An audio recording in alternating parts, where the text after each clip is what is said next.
You say this is a bad opening.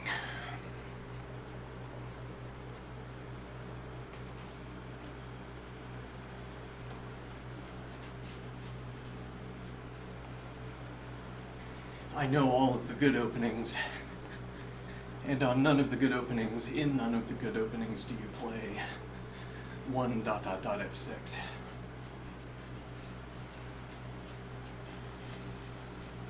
Well, I don't know, have you considered the symmetrical white barns?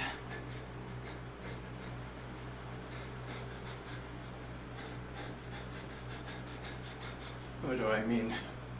Well, neo barns, fine. With white. White neo barns. Or decelerated Van Eck Crouch.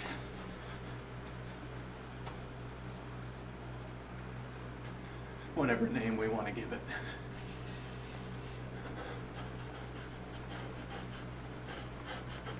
Now, so white plays 1 F3.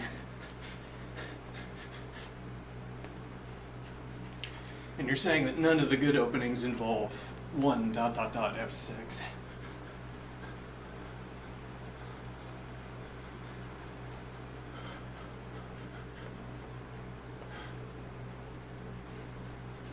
Is that a little strange?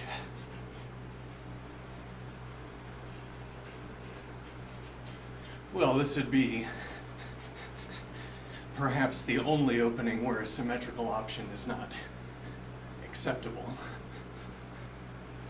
I mean, you know all of the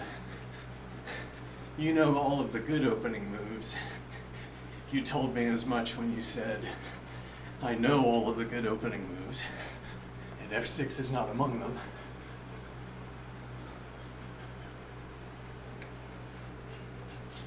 But now you say, well, but none of the good opening moves involve 1 F3 either.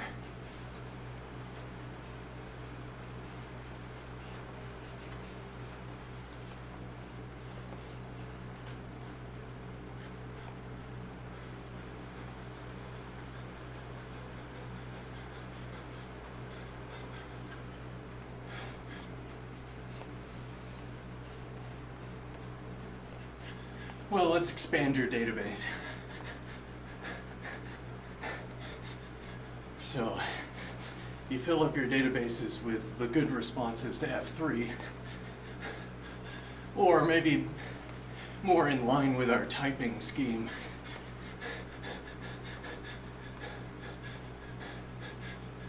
You find the good lines that start with F3. Well, the way we'd want to hedge this is to say that given that the opponent has played F3, there are best responses.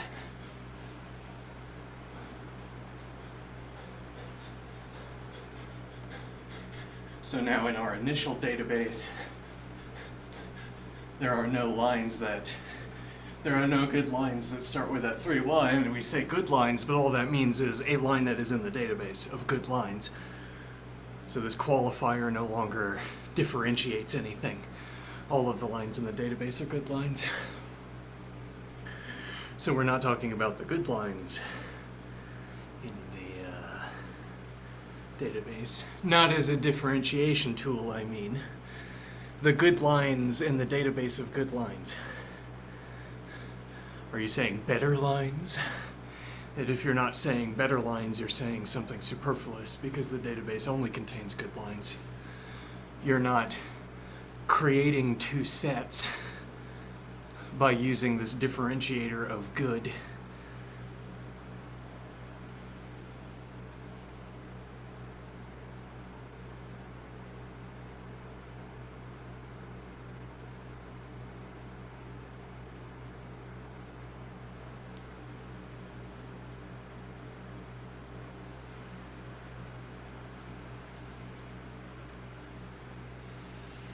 But now, the initial good line database didn't have any lines starting with F3. So we couldn't ask the question, what is a good response to F3? Which is only to say, what is a response to F3 after we've updated our good line database?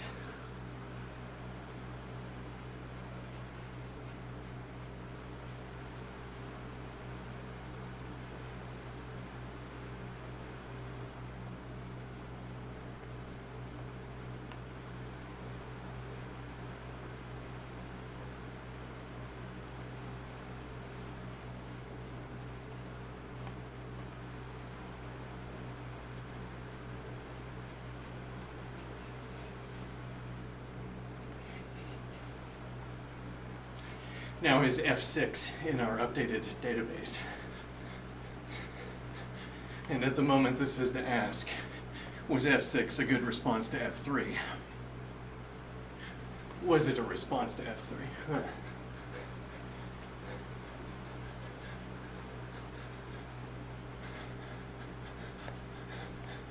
Well,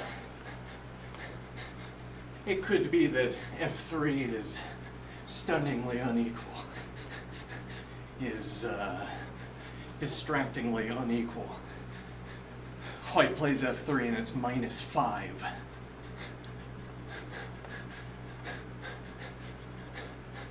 And that turns out not to be true of F3, but it would be true of G4 and then F3, for instance.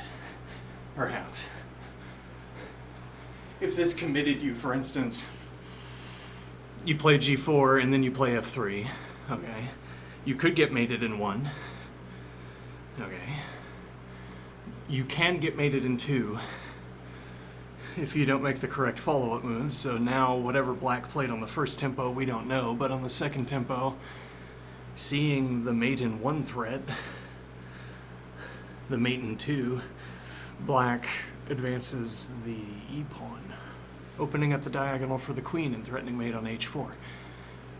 And now, could be that h4 is the best move for white. It's a candidate, it stops the mating threat at least, so it's not ruled out by failing to stop the mating threat.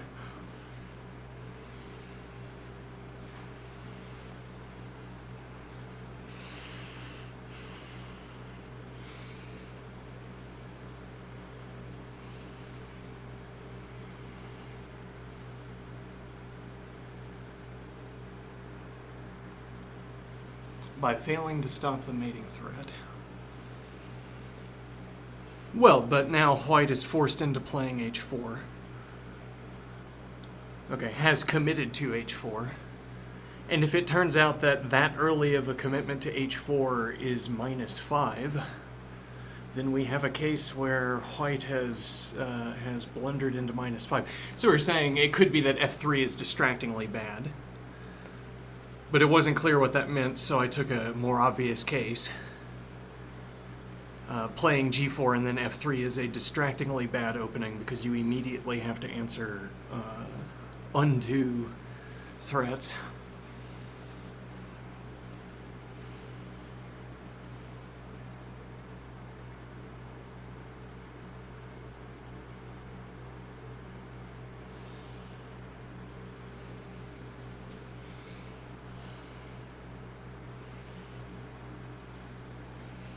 Answer undo threats.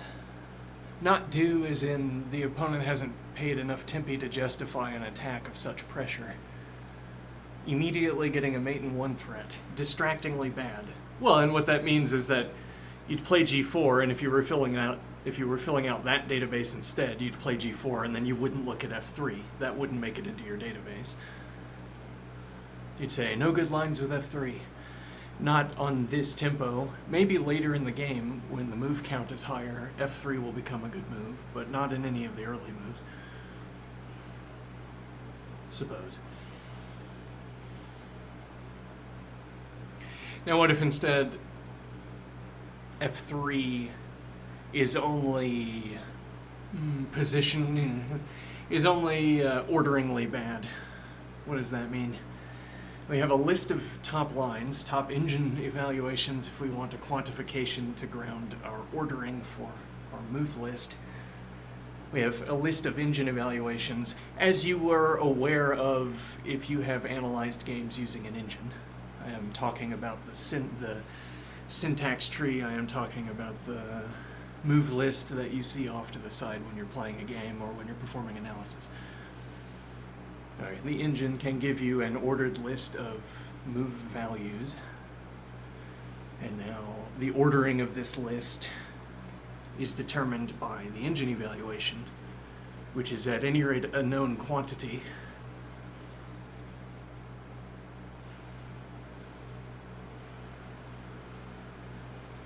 Particularly with constraints for hardware, systematization of hardware, and known computation time.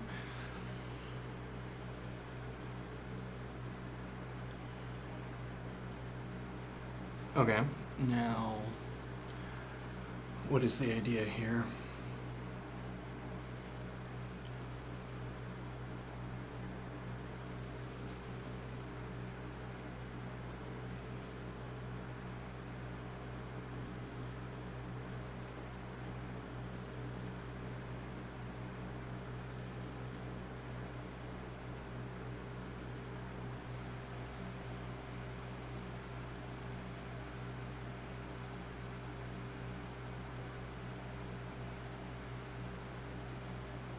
F3 might only be orderingly bad, positionally bad, as it were.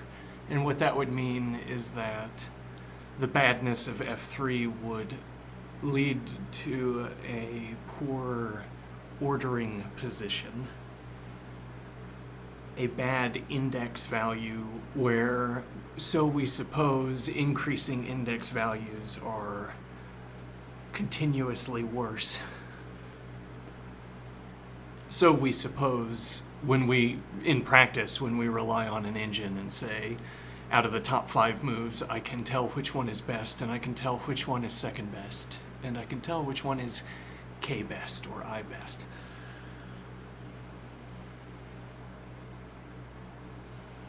So the badness of F3 might only be orderingly bad, as opposed to, we want a different classification mode here, not orderly badness, but tactical badness.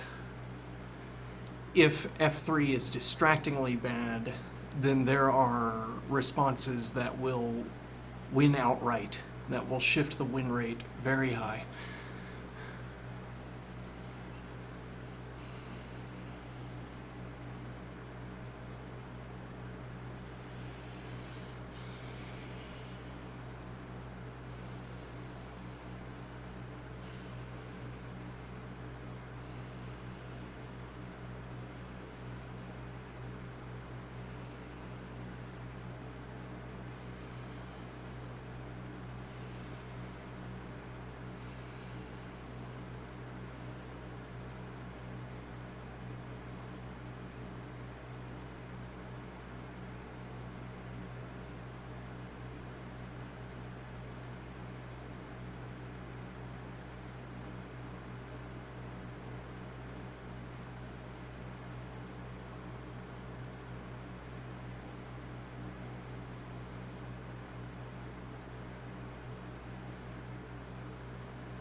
And if F6 is not if it's not before the jump, I mean, we can talk about this with ordering as well.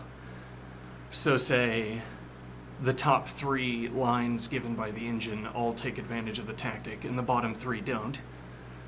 Now the bottom 3 are all positionally or orderingly related to each other, in the same sense we had before, that they are better than worse than each other, not because they fall on different sides of a tactic, now we know, but instead because, I don't know, whatever we attribute our orderings to, one of them, well, I mean, we only need to make reference to the mechanical point here, which is that we say that the one with the highest order, or the lowest ordering index value is best.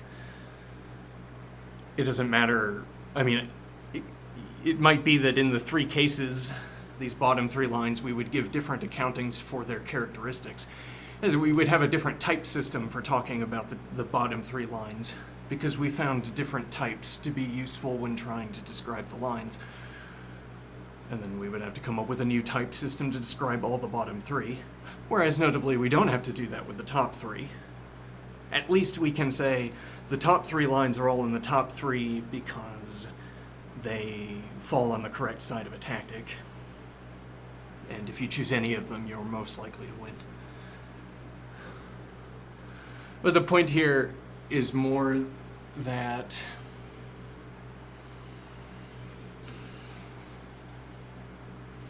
let me think here.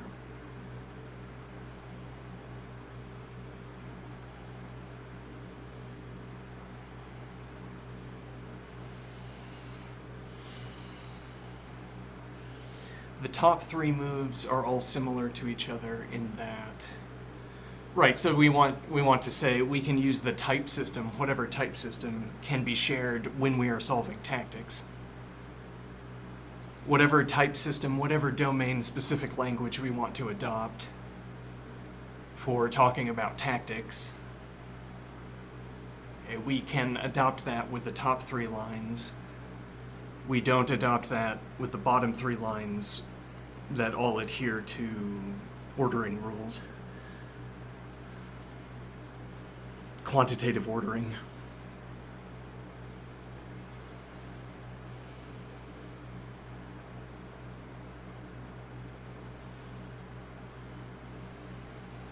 And now, if all we need to know is, well, as if our first check before every access to the list, if what we need to know is,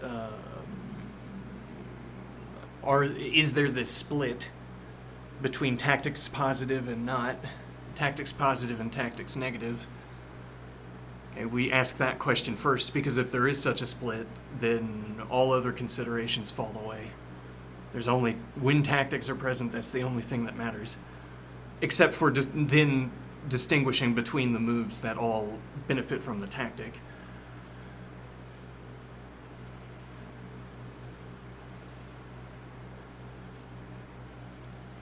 Now, all of the top three moves are similar to each other in that they are all tactics positive. All of the bottom three are similar to each other in that they are tactics negative. Though what that's telling me is that when I access the list of tactics, well, if I ever need to, why would I bother? But if I decide to access the list of tactics, the tactics negative list, I'm forewarned that I will have to come up with, or might have to come up with, a domain-specific language for talking about each of these lines. I might say there's a most critical positional characteristic, and now this becomes functionally like, or mechanically like, a tactic. I say we must prevent a pawn advance from occurring, and now there are moves in the bottom three that prevent the pawn advance from occurring. It's the top one, as it turns out. And then there are moves that don't prevent the advance from occurring. It's either one or two in this case. Or maybe they all prevent the pawn advance from occurring, but then this wasn't a relevant example. So we need the differentiator here. So we have, let's say, two moves that prevent the pawn advance from occurring and one that doesn't. Okay, and now we say, well, we have advance positive and advance negative, and we discard the advance negative, leaving us with two. Okay, much like we had tactics positive and tactics negative, and we discarded all of the negative cases. Now we need a way of differentiating between the two remaining lines, both of which prevent the advance of the pawn. So what description do we adopt? What type system? Or maybe I can recycle. I mean, I was thinking about preventing the pawn advance. Maybe I want doubly to prevent the pawn advance. I need to prevent it this turn, the engine agrees. Maybe I want to over-prevent it, so that when black claims the next point of support, I'm not scrambling to find mine. Alright, and then I would differentiate between the remaining two lines by asking which of them allows for the over defense of that pawn.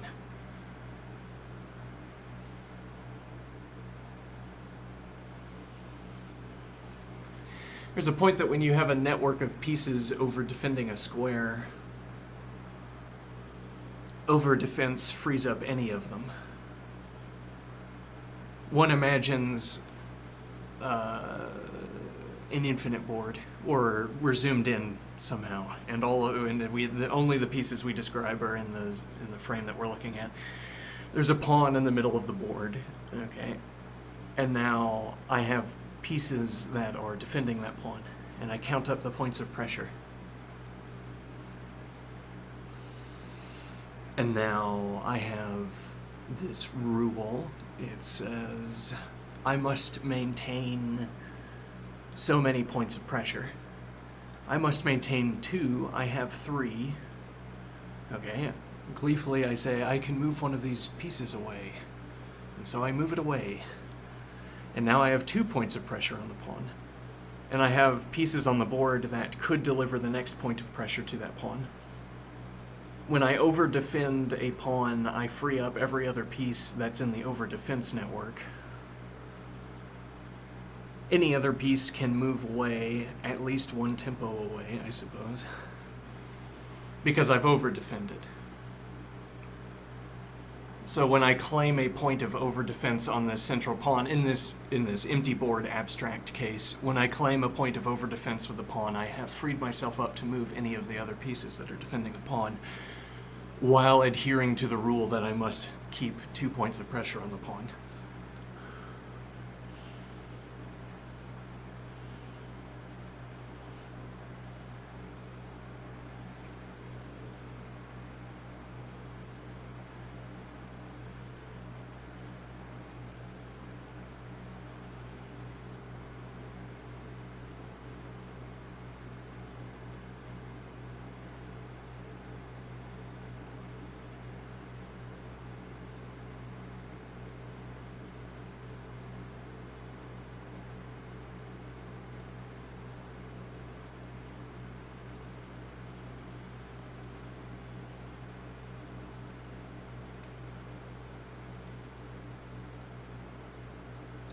Why do I want this idea of over-defense?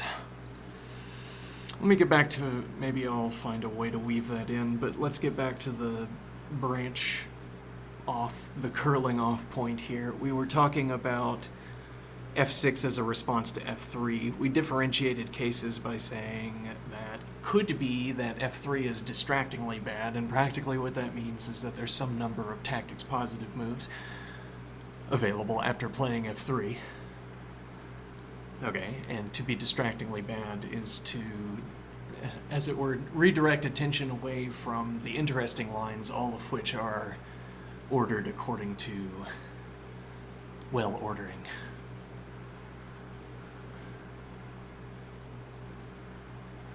Okay, if f3 is not distractingly bad, oh, maybe f6 is distractingly bad. It turns out that this is one of the rare positions in chess where you can't play symmetrically because you lose a tactic from the get-go. You can't choose to break symmetry on some later move instead of breaking it on this move. And a highlighting example there, you can think of deep lines that remain symmetrical and the engine evaluation never spikes. Okay, but then at some point, if black typically maintains symmetry, maybe only black, maybe that's a logical point, I don't know, but typically black at least, will run into a move where to maintain symmetry is to have committed a tactical mistake. So black has to deviate at some earlier tempo. Okay, and now this would be that tempo, as it were. White plays f3 and black plays f6, and the engine evaluation spikes in white's favor. Okay.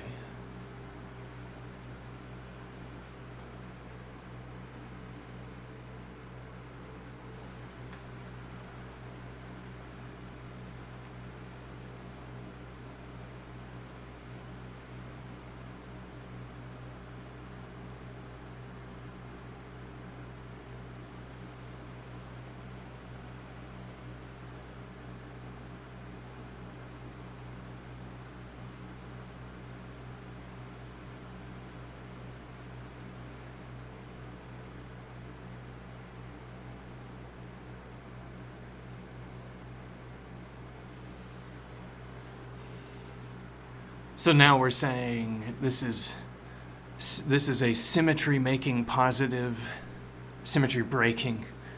This is a symmetry breaking positive position for this symmetrical line. And that would mean F3, F6 is the symmetry maintaining move that activates a tactic. Okay, if that's not the case. Yes, though now the problem is that F6, the engine doesn't like F6. So maybe there are no tactics. There's no distraction away from the well ordering. Okay, and now F6 is deep in the line. Deep in the stack. Okay, we have to open up 10 lines before F6 becomes... That's a little bit odd as a heuristic, because other symmetrical lines seem to fare so well. It's like the engine is saying there's no point in maintaining symmetry, because even though it's not a tactical mistake to play F3, there is some idea that leverages... Like, it's effectively a positional mistake. It's a long-term... let me think here. I think we had a good example, but maybe not. Let's see.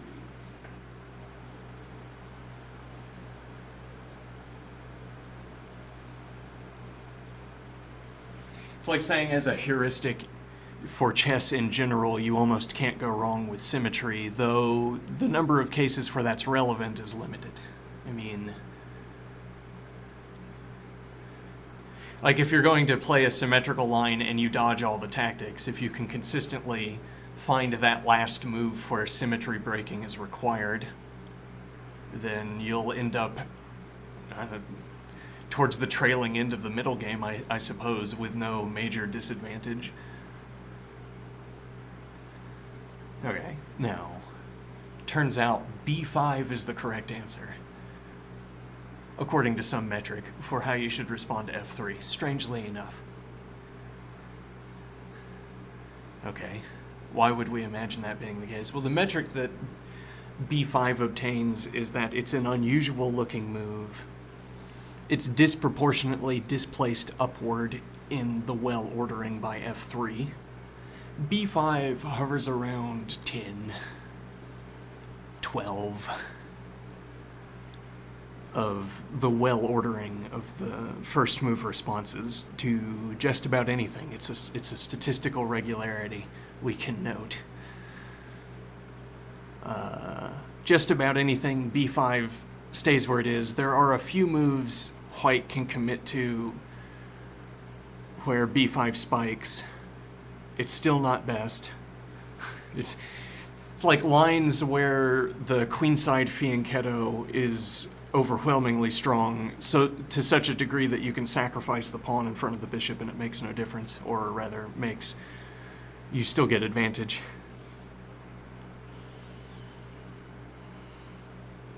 Disproportionately displaced, as if there's some, you want to say, like a clever response to F3. The correct response to F3 is to suffocate it with unprevented pawn advances and rapid piece development, which is not supported by B5, or maybe it is.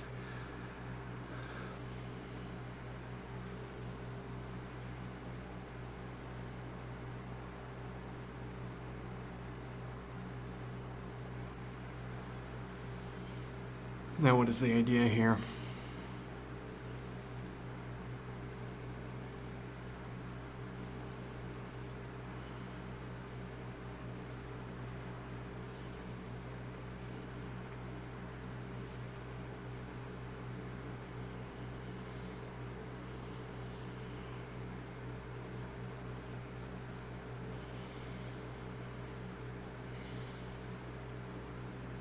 Distraction.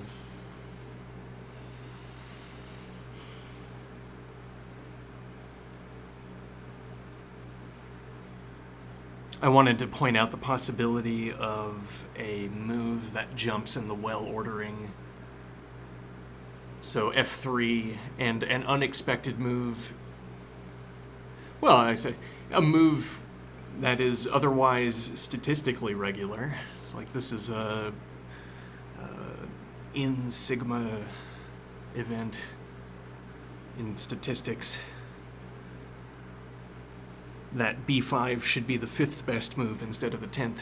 Unusual. Whereas it fluctuates between 11, 10, and 9 with other contenders for the positional regularity that it is about, as it were. So I'm imagining, as it were, b5 is tuned around some idea, and then there's some cluster of moves that are also tuned around that idea, and b5 is either the better or the worst of these, and that determines its local well ordering. Like if we choose a sublist deep in the stack, we see c6 well, c6 is good for other reasons though, which ruins this. We see b5 a6 or b5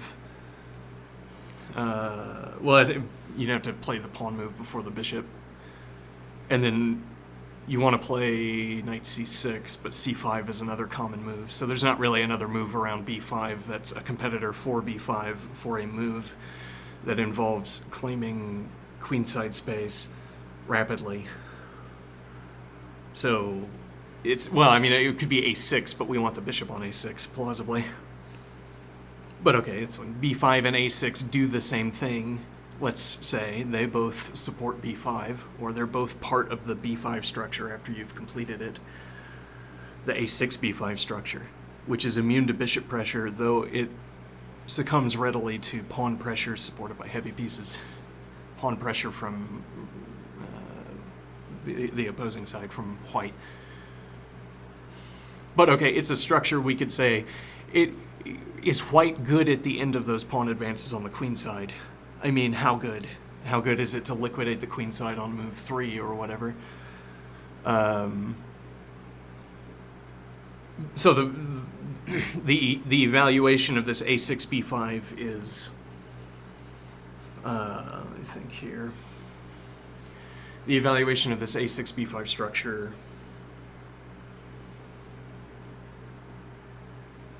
is tied in some way to how good it is for white to liquidate the queen side at this point in the game. Okay. Let me think here.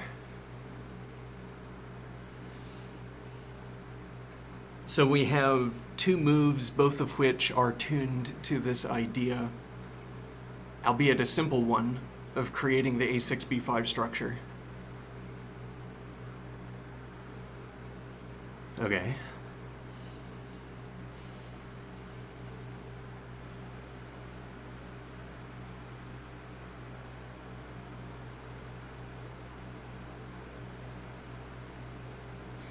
And now the idea is that whether the correct move is a6 or b5 becomes a function, becomes a search term, becomes a search condition.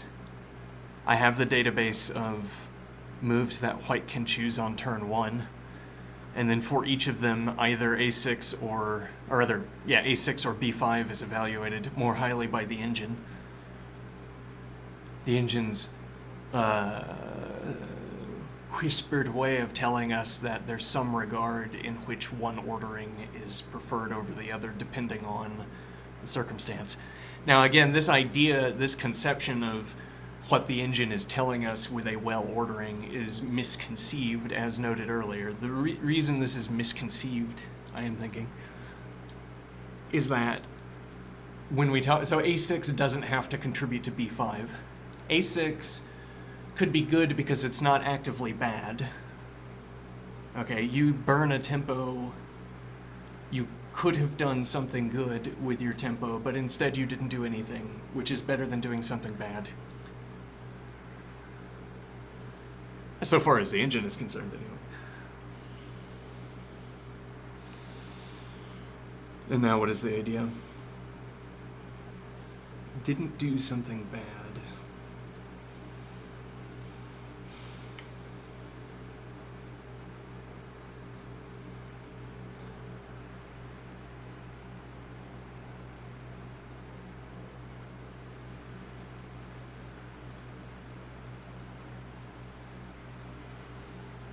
Whereas either b5 immediately or b5 after a6 both are committing to the a6 b5 structure. a6 is not committing to the a6 b5 structure.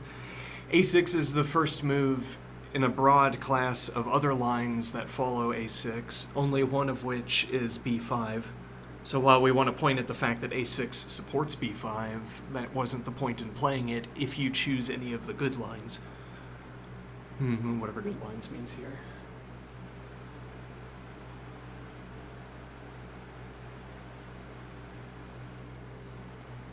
Okay, now the idea that we could, as it were, abstract structures out of sublists of the well-ordering provided by the engine. The idea being, we could look at clusters of moves and say that they're all about an idea. They all serve some function.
What is the engine's well-ordering telling us?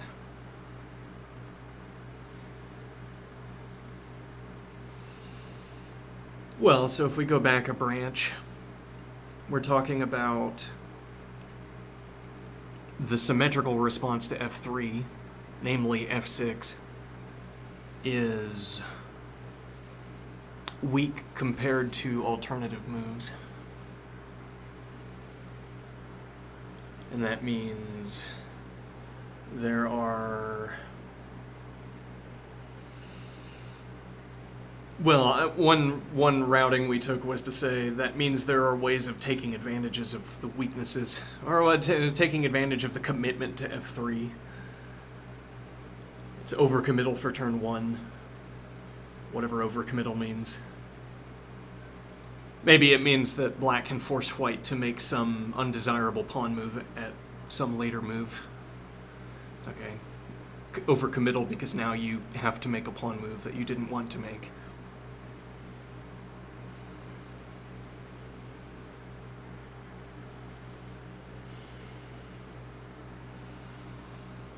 So we're pointing out that even though, well, even if there was an inherent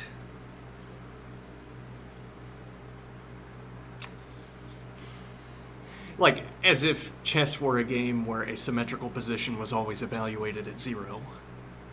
But not by decision, but rather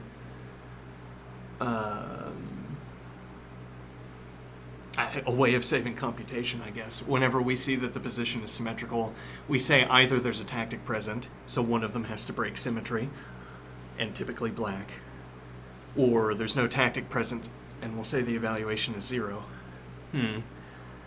And why do we want this idea? Well, if that were the normalization scheme, then the moves that take advantage of f3 would have a positive evaluation, as it were by default, because we know that they're higher, or rather lower indexed values in the well ordering.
Might get stuck here.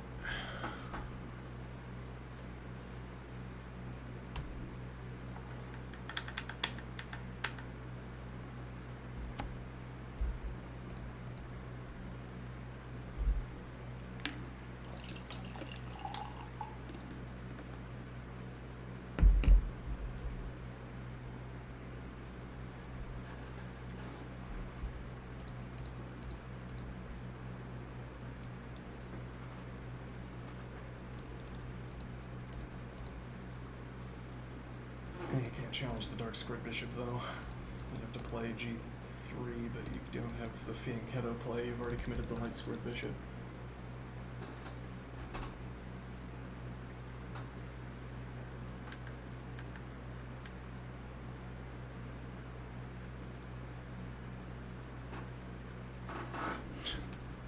Knowing that a line is bad, as opposed iteratively to discovering, as opposed to discovering iteratively that a line is bad.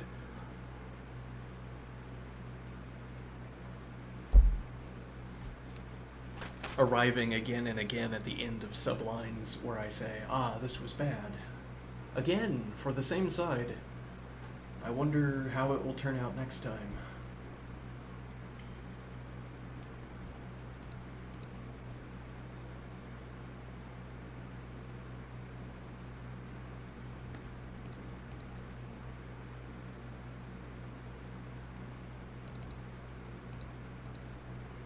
Like reinforcing this, but I'm not pressuring it at the moment. White's capture doesn't... Well, yeah, we could... In response to advancing, or in response to takes, knight in, this doesn't come with check. We kick the knight with c6. Willingness high. The structure we end up with is not weakened by c6, I think.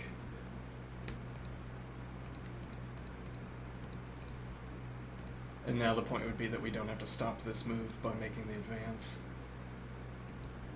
Well, for that matter, we don't have to commit to the pawn advance either. But wait, hold on. Oh, I'm miscalculating, hold on.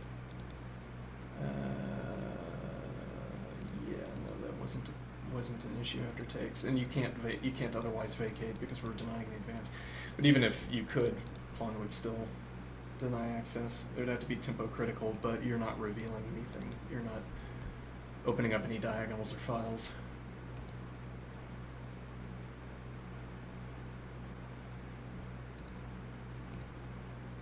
Alright, so this seems like probably the better move.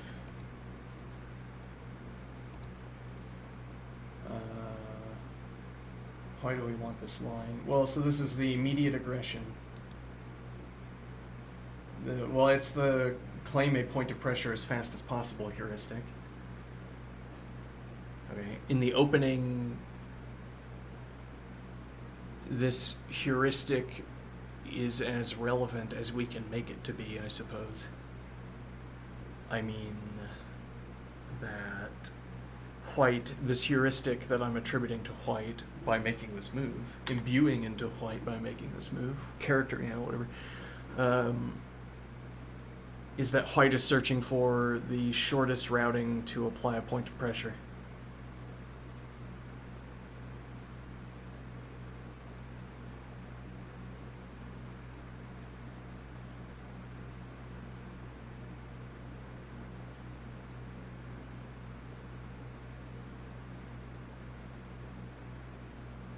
Okay. Now that characterization applies across many opening lines. Even maintaining such a minimum distance to pressure is the objective, you might say, of many openings. It's what they point towards to justify their order. Well, not the order of their moves, but the general structure they're making. The order of their moves is dictated, well, if somebody's constructing a structure, you're following through on a system. And now the order of your moves is determined by well, whatever your opponent does, your move list is going to have the same moves in it, but the moves are going to be jumbled up. Their ordering is going to be jumbled because depending on what black does, the faster or slower way of accomplishing all of the required moves might change.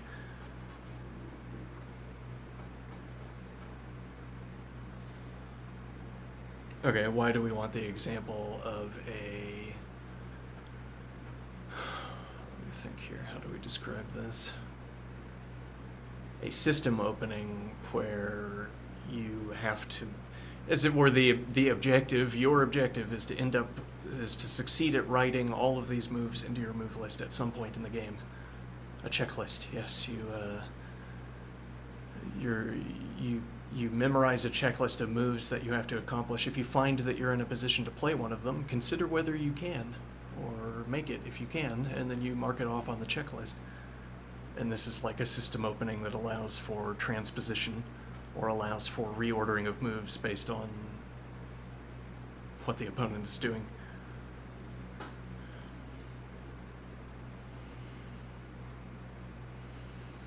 Now, so here the heuristic is not to fill out a checklist, but to initiate pressure in as few tempi as possible. Okay? Now, consider the Gyoko piano. The Gyoko piano. Okay? A way of interpreting many lines of the Gyoko piano is to say that it is an opening designed around making a central advance happen. I don't remember which one. It gets mixed up in my head. Long-term pawn advance that you want to make in the Gyoko piano would be a search term that returns the correct answer, probably.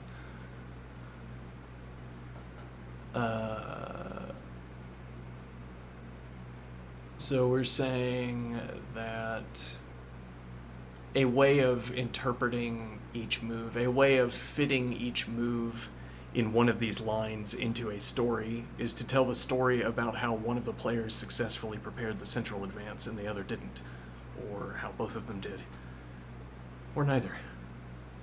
To tell the story about that central advance, even if it does not happen. Interestingly, even if it does not happen and therefore doesn't sort of present itself, justify its own selection as the key to interpretation, the central advance that the Gyoko piano wants to bring about doesn't happen, so it doesn't present itself to us to justify, doesn't justify itself. Well, let me think here.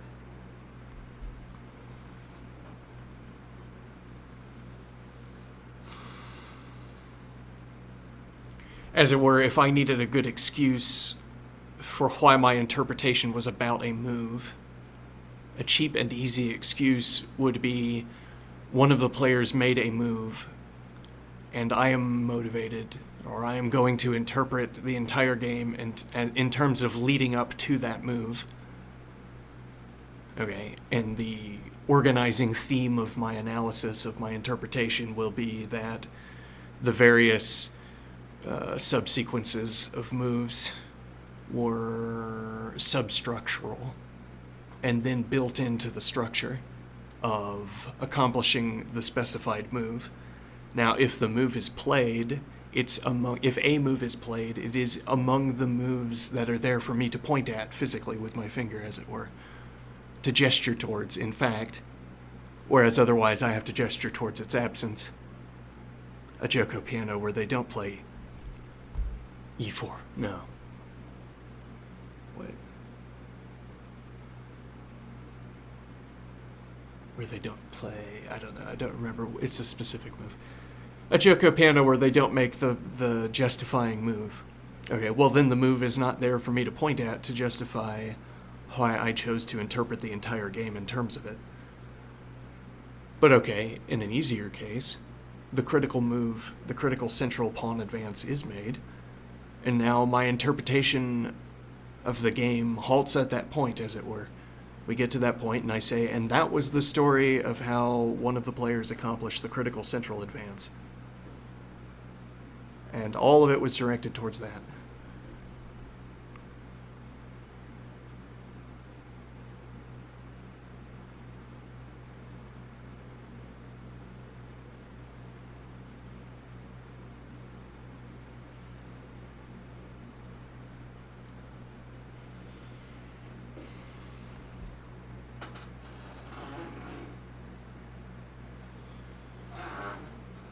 Now, so the story that I tell for this move is a cross-opening story.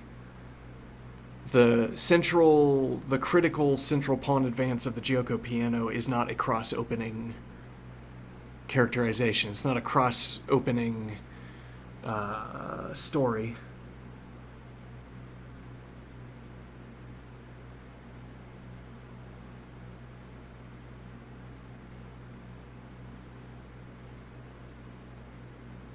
Okay, whereas, let me think here. Because it's specifically, well, it's as it were, we've refined the typing. We've refined the typing of the critical central advance of the Giuoco Piano. We can tell fine stories about it. We can't tell, and all of them take place in the Giuoco Piano. As opposed to an imagined case, as it were, conceivable but not real case, where the critical central advance of the Giuoco Piano is instead played in a different opening.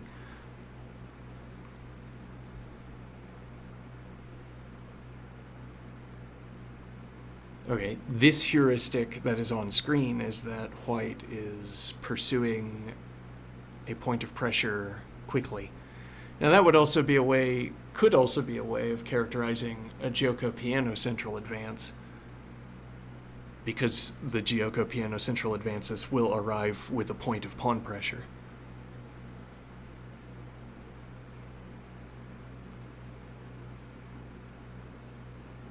Okay, now, so at some point when the pawn advance is feasible and 2 moves away, now the heuristic apply a point of pawn pressure as rapidly as possible, coincidentally, as it were, also selects the line that you're going to choose because you want to make the critical central advance of the Giuoco Piano.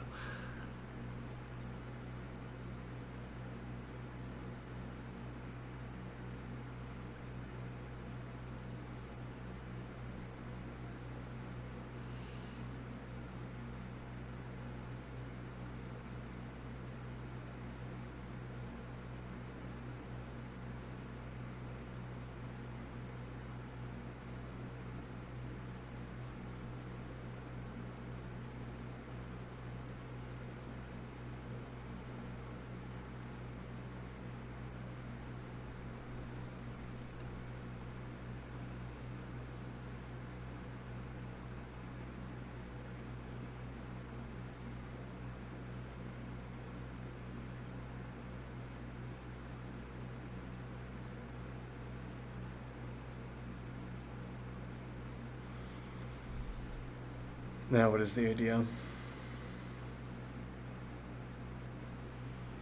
So, well, and if black at any earlier move, say again in the Giuoco Piano, if black at any earlier move had failed in preventing the critical central advance by white, white would have played it.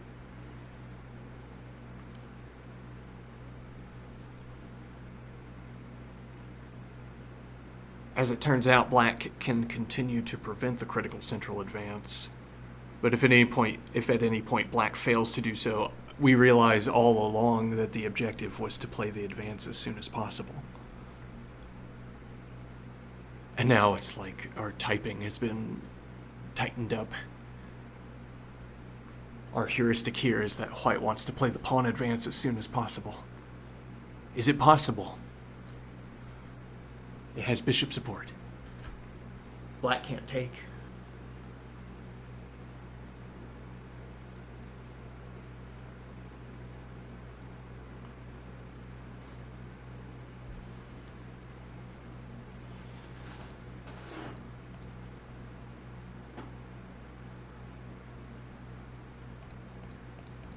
No queen trade. Convenient. I also now have f1 for the queen instead of e1. Supports the advance, but not adequately. Though a fianchetto dark squared bishop would support the advance adequately.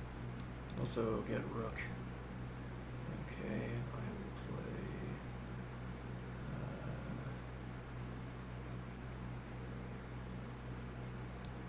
Yeah, that is available.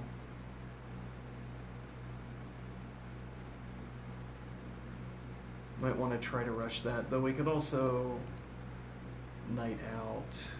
No, we'd have to move the queen. If what we want is this navigation.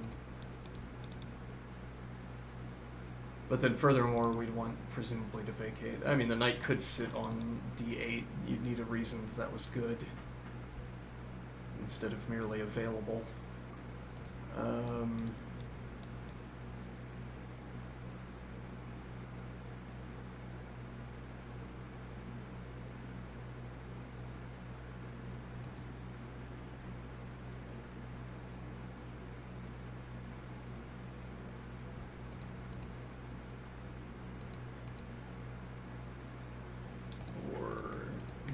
Fianchettos, or castles rather, let's say.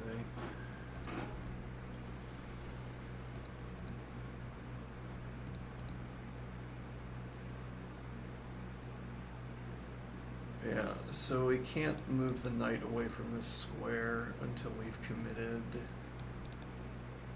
here, I suppose. And well, but our knight is preventing the current advance. We could go for g6, which opens up queen g7.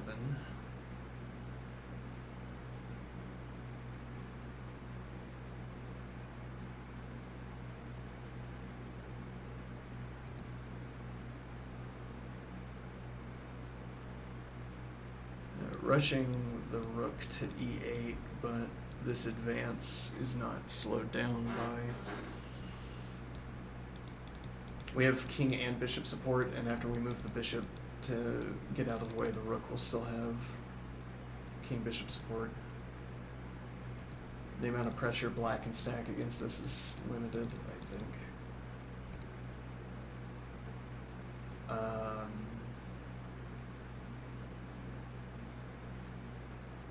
So the point would be that advance, counter-advance, but actually this is a tactical issue because the bishop, this comes a tempo against the bishop, so we don't have the counter-advance available.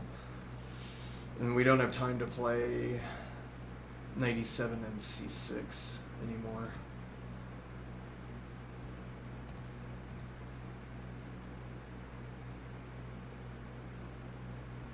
Yeah, and you still don't have bishop here, so now the two-tempo step.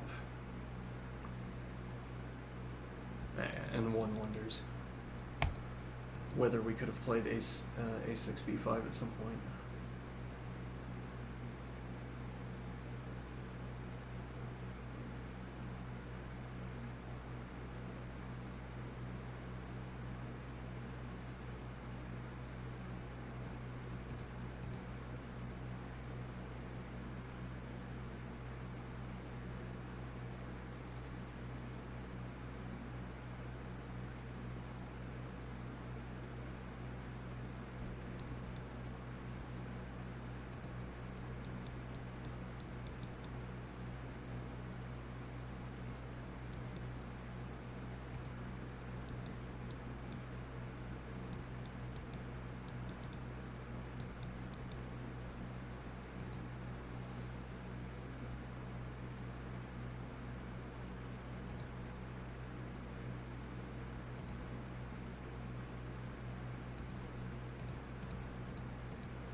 Yeah, though again, what is the payoff? What are we getting out of... Why do we want to rush the rook to e8? There's an aesthetic appeal to it.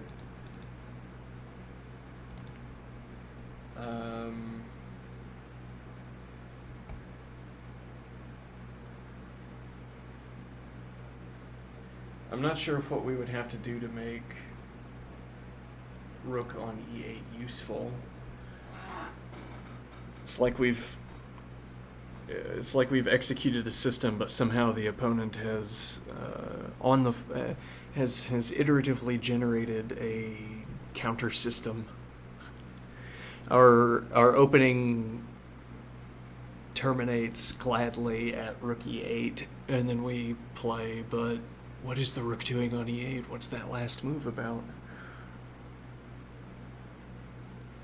How did white design a position where I didn't want the culminating move of my structural development?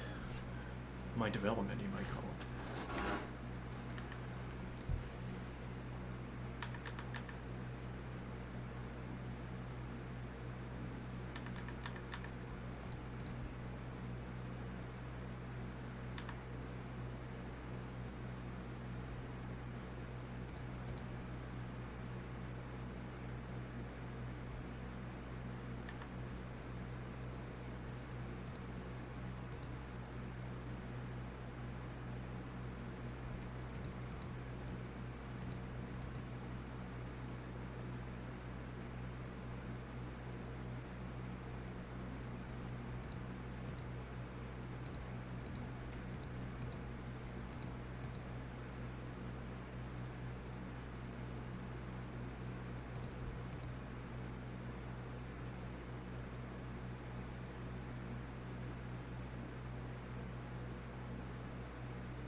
Now the point is that this pawn structure, pawn and bishop structure, is dynamic.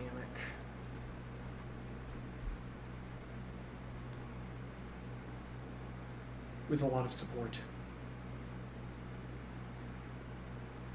There's a... I don't know how to classify this observation. There's a point here that if we start to liquidate the queenside,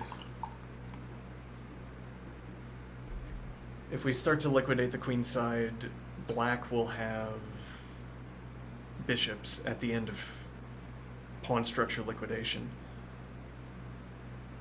Which is to say that whatever diagonal pawn pressure we had before the liquidation, at least, or rather, at most two of those positions, where we had diagonal pressure, we can have diagonal pressure at the end of liquidation. This is just a fancy way of observing that if at the end of a liquidation we can... It'd be like we have a pawn on a square. Opponent takes on that square. We retake with the bishop, which is now either defended by pawn or not, depending on whether there was already an exchange or depending on where this exchange is happening. Like if you're targeting a backward pawn for a pawn trade and my bishop recaptures, then there will be no pawn behind the bishop defending it.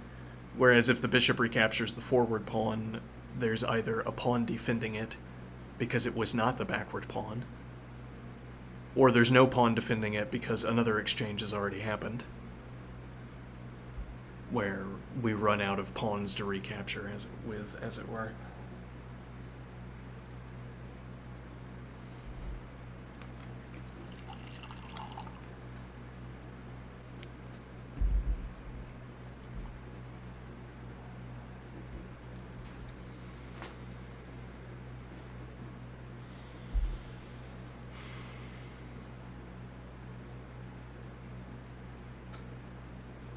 Run out of pawns to capture with.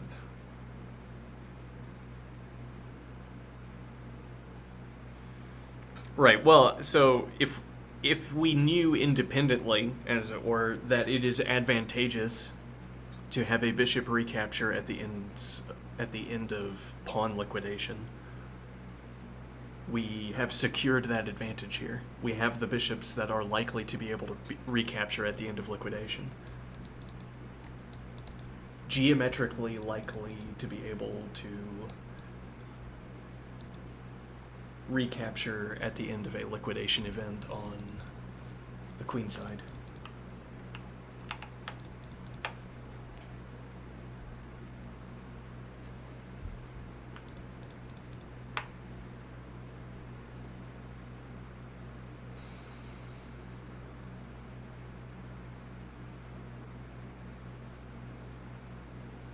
Well, and this is like saying, as if this were a paradigmatic good, like castling is in chess books. Like, it appeared that black had an advantage. White, in this line, appeared to have lost the advantage, so black seemed to have the advantage. But then white secured castling, the commonly recognized good. And then the evaluation must have been equal, because all of the bad evaluation was coming from the king being in the center, e.g. With this castling having been accomplished, the difficulty of the king being stuck in the center has been resolved, and consequently the evaluation has leveled out. Or if a certain advance, like advancing to the 5th rank on a good move, is a commonly recognized good, because part of the point of controlling the center is to continue, or you gain more control over the center, or what have you. Okay, then you'd say, well, it appeared that black might equalize, however, with white playing e5 successfully, black will not equalize. Disadvantage permanent.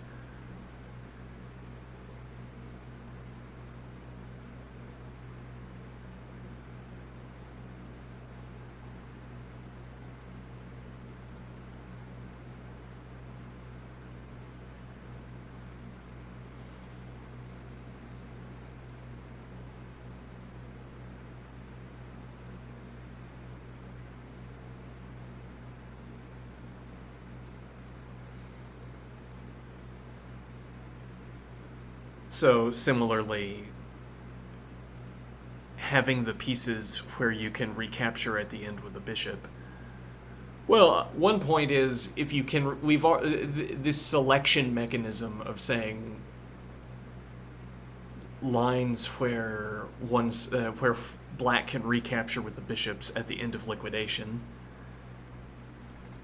What would it mean if black could not do that, is a question to ask here, because if that means black is on the losing side of a tactic, or every case where the bishop tries to capture at the end is tactically unsound, then there's a clear sense in which being able to recapture at the end is a positive good. It means that you're not falling afoul of a tactic. Well, I guess a negative good then. You're not falling afoul of a tactic. Or the opposing side would be falling afoul of a tactic to capture your bishop when you capture at the end. It's like encoded into this characterization is a tactical advantage.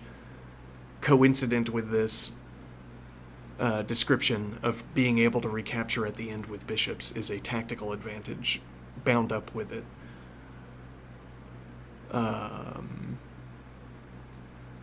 because you have the additional point of pressure. That is what a tactical advantage is, I suppose.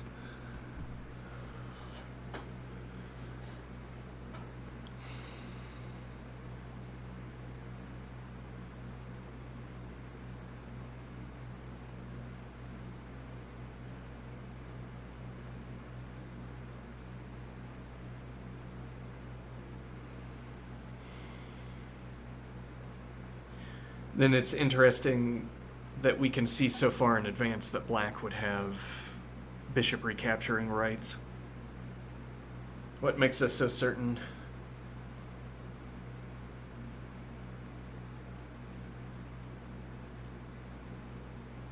I don't know. I mean, I think what's giving me a sense of certainty about this pawn structure is this. Oops. Then this. Or if I split these up.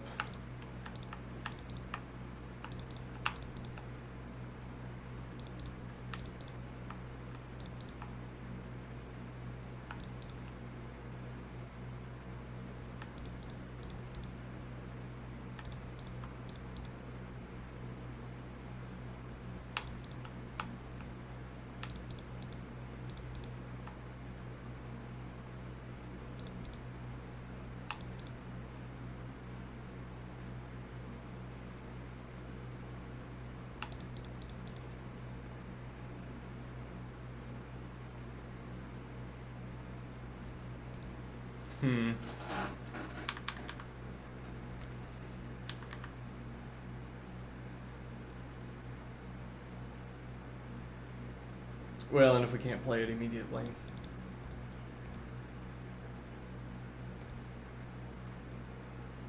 Yeah, we could try to claim this, but my king doesn't have anywhere to go.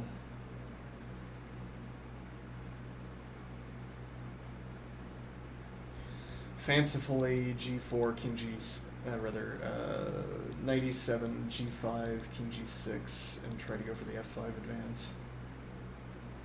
Fancifully, the bishops are well positioned, maybe, to support the resulting structure.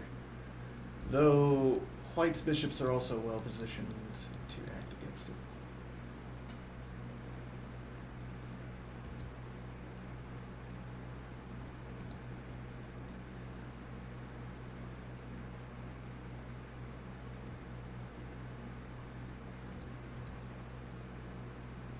Pawn hangs. And then otherwise we feel obliged to take with a pawn, and you'd have to judge the value of that position. Well, we could play...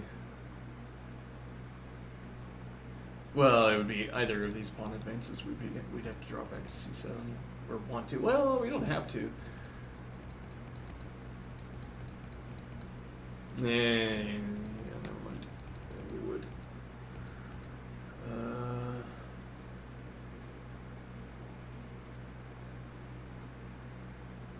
And then you'd have to prove that this was overly aggressive.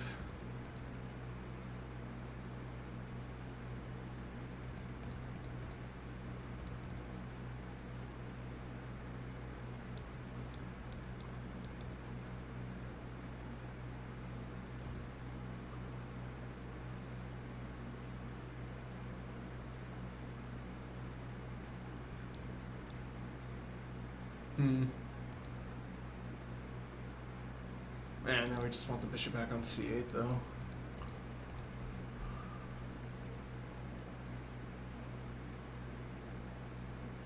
Here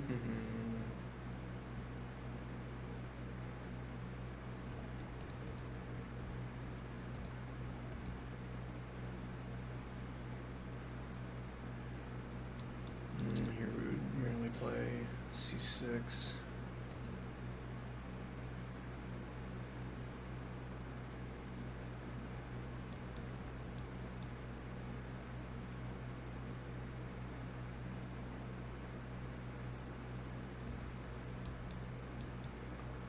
Against light squares.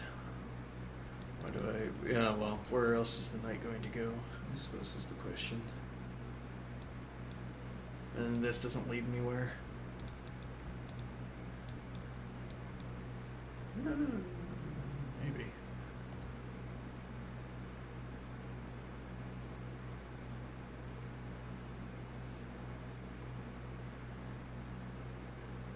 An observation about over-defense.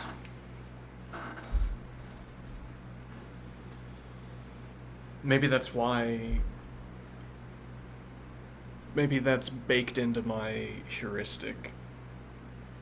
My geometric preferences. What do I mean? I find that left to my own devices, my pieces start to cluster around my king. And now an explanatory account would run. That's because you want king security.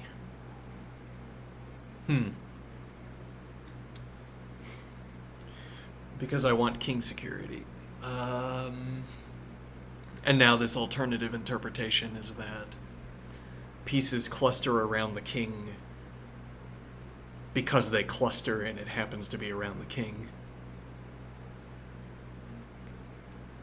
Or because the king is one of the pieces that is doing the clustering. And then pieces cluster, and the reason for that is that when pieces are over-defending each other, they're less likely to be bound up in defense. Because over-defense becomes easier to accomplish, or is built in. Defense is built in, or even over-defense is built in. So if my knight was on e7 after was on e7 after c6, for instance, the two knights covering each other and the king covering both knights, the king can move, either of the knights can move, both of the knights can move. Well, and both of them moving is predicated on one of them moving first, whereas if they were stuck defending each other, you couldn't move the first one. So over defense, clustering the pieces, which, as a geometrical fact about chess, if you cluster pieces... Well, I mean, this is a good... Well, actually, this is kind of the bad example. The better example would be knights on immediate diagonal squares, where whatever clustering metric you want to use naively would count this as more tightly clustered than this. But this has the defense and this doesn't. And then this out goes in the same way. I mean, the contradiction flows in the same way, so you don't detect it. I mean, this is further away, so a lower clustering metric score, but at the same time, you don't get the over-defense that you want out of it.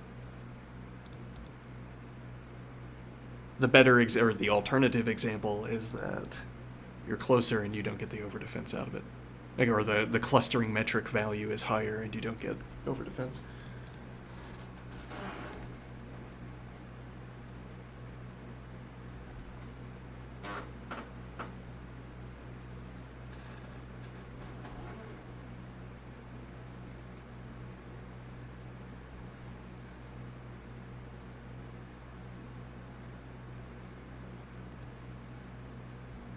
Now we're one tempo away from the knight instead. But okay, I like this clustering account. As it were, the heuristic we can give, the interpretation we can give for my moves is that we're trying to maximize a clustering metric. A suitably tailored clustering metric. One that suitably takes into account the geometry of chess. Okay. Or, again, we're trying to maximize over-defense, and what falls out of that is clustering.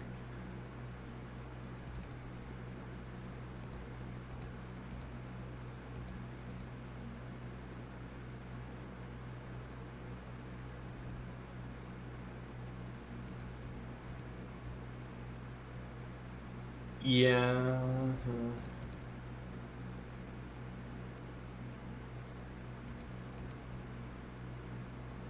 Doesn't work. We'd have to play, but yeah, I don't... I don't really want to commit to c6.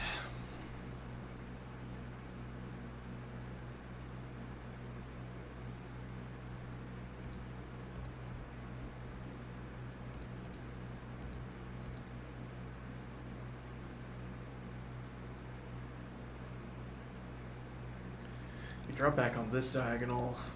We have the tempo to get the knight through to e7.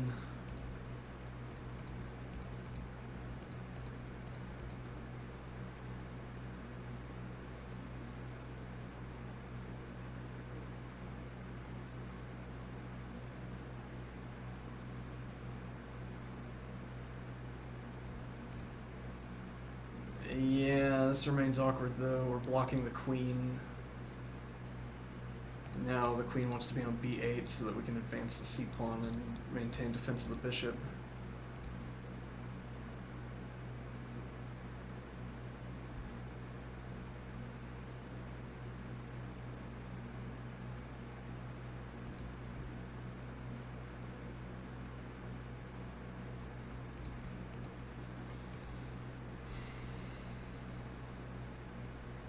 But also dropping, well, the point would be that if you drop back on this diagonal, you're not maintaining pressure. Sort of optically, visually here, rook and bishop pressuring e6. Despite the pawn cover. Well, and along the same lines,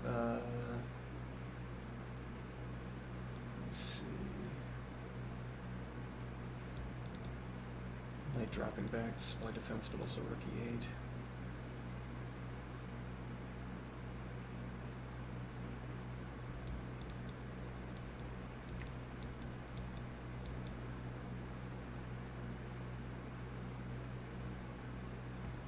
I'm not sure about the queen on f8, and I'm not sure about the bishop on d6.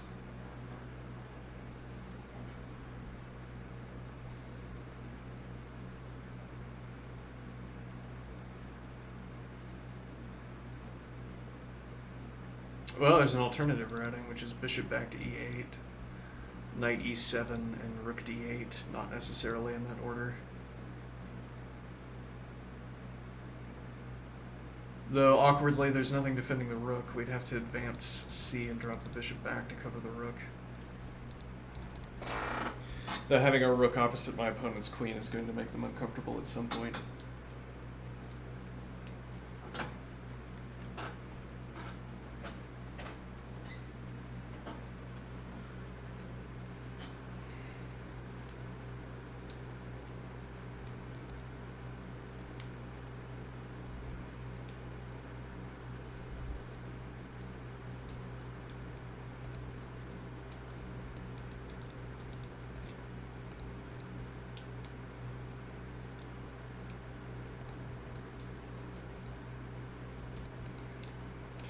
This without committing the rook, and we still have, yeah, then also here.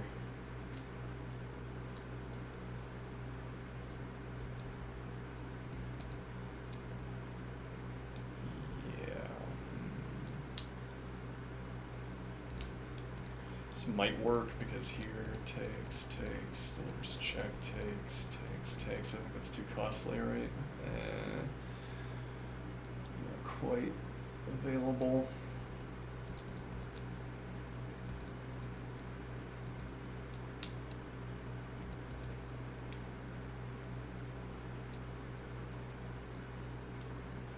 Oh wait, we have queen coverage, right?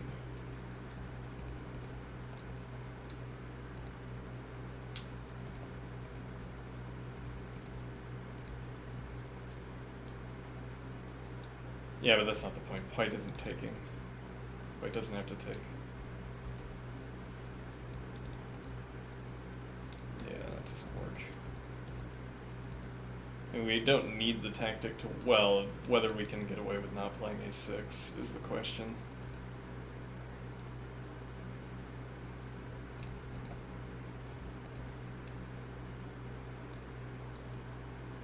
Actually, a6 doesn't really work either. Well, kind of, but we'd have to trade off a heavy piece, which is against the rules.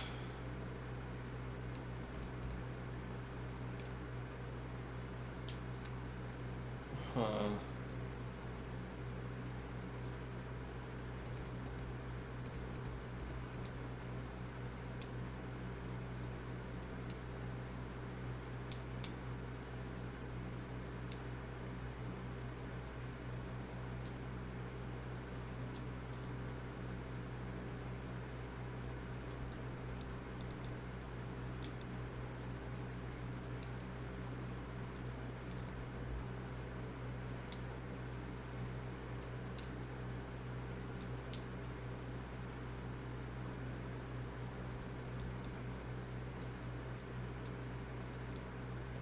Bishop's on 3, yeah. We'd have to recapture with a knight. Bad line.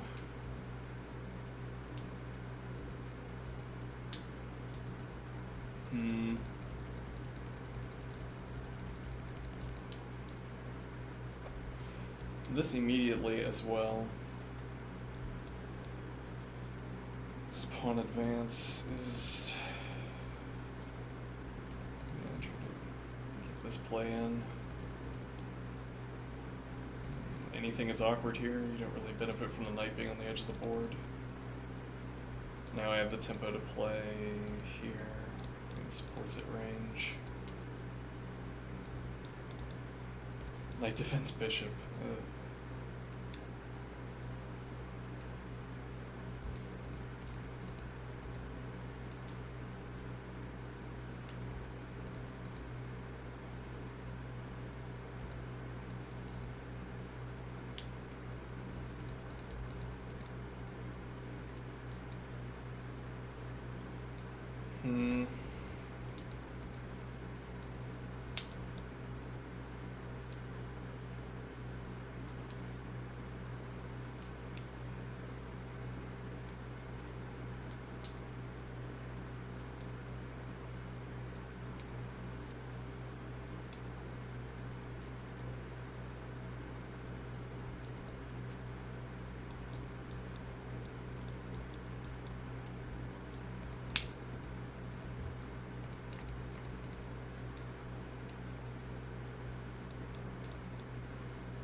Queen has the point, but uncomfortably so.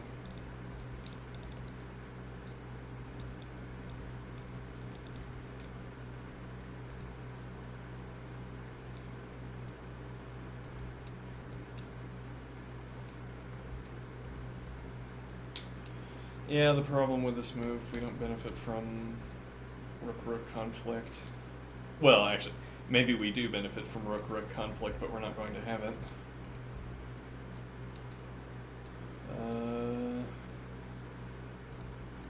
Here, rook defense on the pawn, though, makes much more sense than it made before. This knight with its stable outpost. Yeah, well, a key example where bishops are not always pawns. Though, we could make the bishop more like a pawn.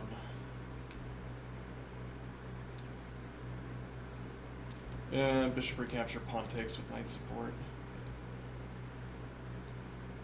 But we're relying on queen coverage here, and we don't have bishop e6.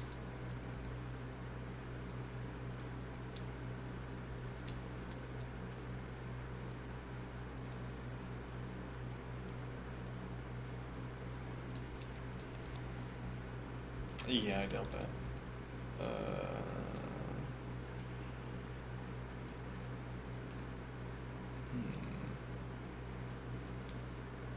Well,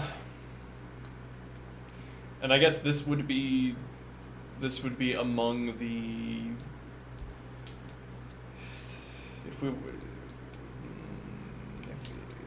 there's a pile, I don't know what its label is, a pile of advantages where we would put this in that pile. When we talk about the behavior of clusters of pawns and their supporting bishops, earlier we talked about bishop taking the tip, or bishop recapturing for a pawn, and then retaining whatever pawn support pawn pressure we had, diagonal pressure we had. Now we're talking about pawn activity as if it is piece or queen activity. The diagonal pressure, as opposed to pawn pressure, which has its own typing scheme. Pawn pressure in the hierarchy of pawn pressure, piece pressure, heavy piece pressure, e.g. Now instead of talking about pawn pressure in that hierarchy, we're talking about, well, it's more about preventing a pawn advance. Piece pressure, broadly speaking, if we're talking about piece pressure along a diagonal, we're talking about capturing something, weighing whether we have adequate pressure to capture.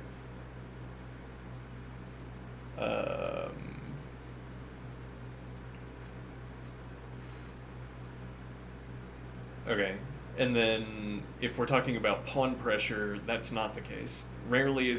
More rarely is it the case that we care about pawn pressure in terms of capturing material. More often, we care about pawn pressure because it prevents an opposing pawn advance. We don't have to avoid piece-piece interaction, but we do have to avoid placing a piece on a square where a pawn is looking. So now, pawn pressure is about stopping pawn advances, and piece pressure is about threatening to capture, though also sometimes threatening or preventing pawn advances. Now the point would be, when we talk about retaining the diagonal pressure, now we're inverting this relationship. We retain the diagonal pressure that a pawn applies when the bishop arrives there. Though I think that's probably the wrong way to analyze, or the preferable way to analyze this maybe would be to say that our bishop at the end stops pawn advances. So if we liquidate so that both sides have a pawn, I nevertheless have 2 pawns worth of negation on pawn advances, because my bishop at the end holds the same pawn pressure, prevents the same pawn advances. That would be false if the 2 pawns are connected and my bishop and pawn are not working together, but my opponent would have to have 2 pawns in that case. And then if my bishop was on the same file as one of my pawns in the 2-pawn case, if the bishop is on the same file as one of the pawns after a capture, and the other pawn is not supporting it, then white could advance a pawn into my bishop. And unlike in the pawn case, I can't capture with my bishop.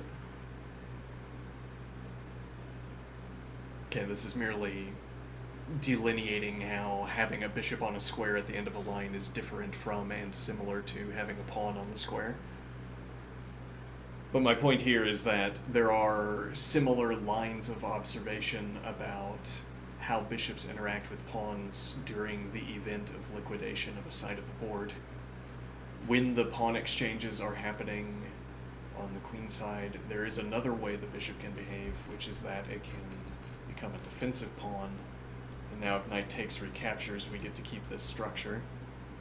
So as if white says, I have scored an advantage by splitting your pawns, and then you say, then black says, you have done no such thing. Here's my pawn, and white says, okay. But I have my structure. So the point is, well, and having a pawn structure might be of critical positional interest. It might be critical that at the end of the line we have this structure, and now we have this additional piece of assurance of, we have this additional resource of shifting my pawn back into position. Gives us a stronger guarantee that we keep this advanced pawn in place. Or rather, it gives us a stronger guarantee that we can establish this structure that anchors that pawn.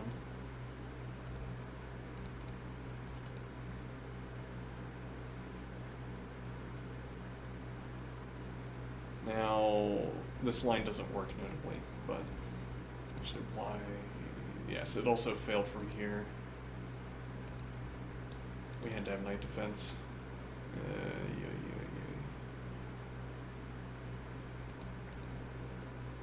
Disregard. Yeah, now I can pull the trigger on this, and I don't think this would be bad. I don't think this would be very bad for black, but I also don't want to pursue it. Now, maybe king g7, bishop g6, queen f7, knight e7, or bishop back to d8. The structure we're supposed to pursue might look something like this, and then we have an advanced king, which we could claim as an advantage.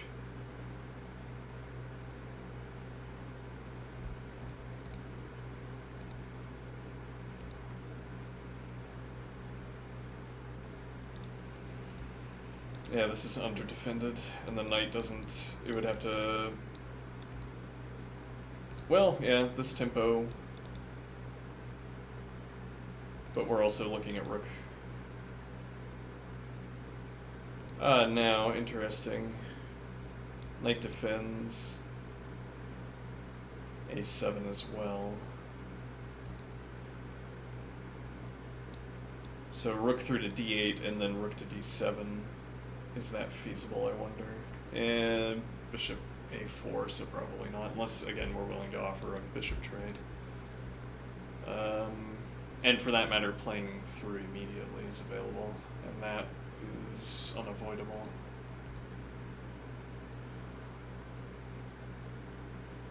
Practically that means our knight's passing through a6.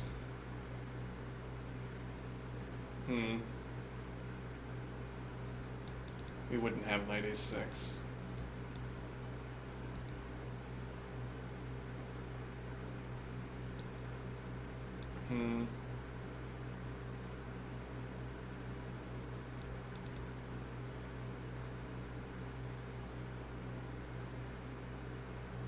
I like this idea for stepping beyond the knight pressure.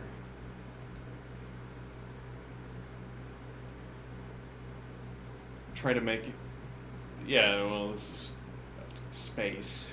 Try to make it so that white's activity becomes focused further forward. We're trying to dodge the activity of this knight by making white's pieces naturally focus around a further forward position. Though I don't know how to highlight that.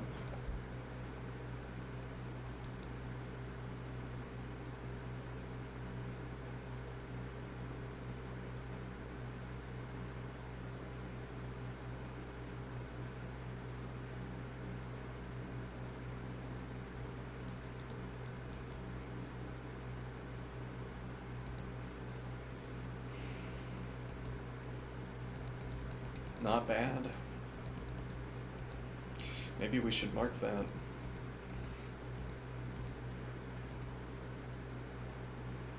When we reach conclusion about evaluations, mark it down. At least claim some kind of... Well, leave some kind of mark, because otherwise these move trees are impossible to navigate. Yeah, I mean, it would be the start of learning how to navigate these trees in a more effective manner. Mark down evaluation at the end of nothing else, and then you could say, oh, here's a search term. What were all of the plus/minus lines? Let's get those. How many of those was I right about?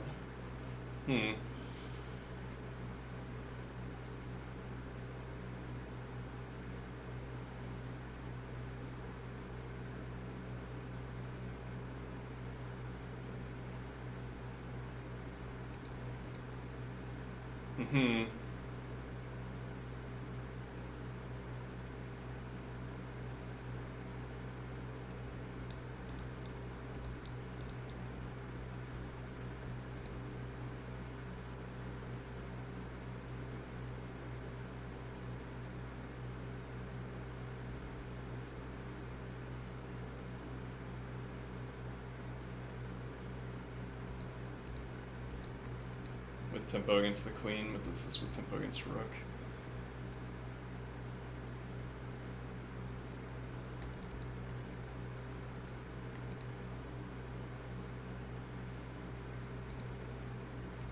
Yeah, but then what was our bishop? Well, yeah. Well, we were unable to be challenged this whole time, and now we're still able to be challenged. Now that so here takes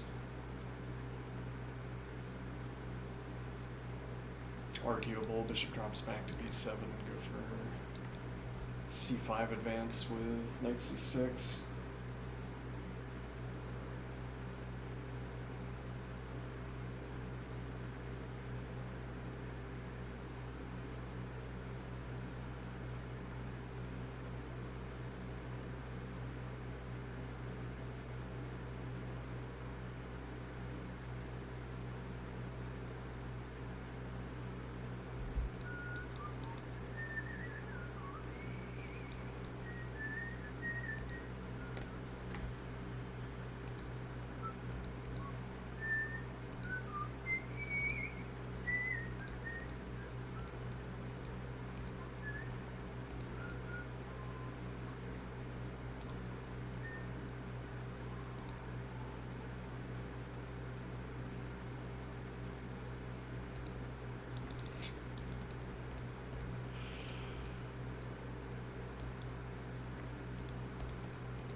Pawn of last resort.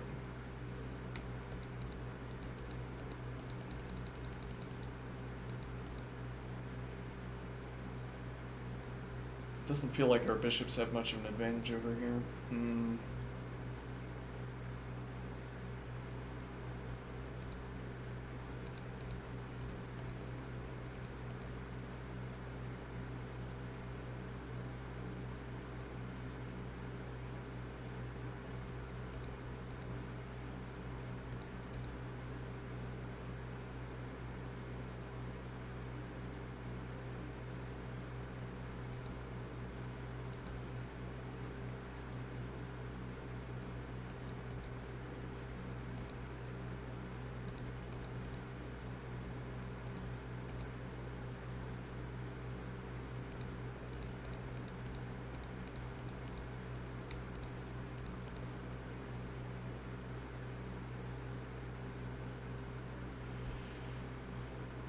Preserve our queenside activity.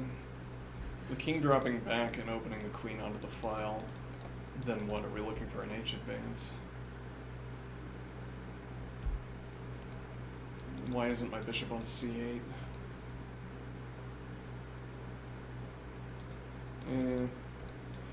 Avoids having a6 on the board.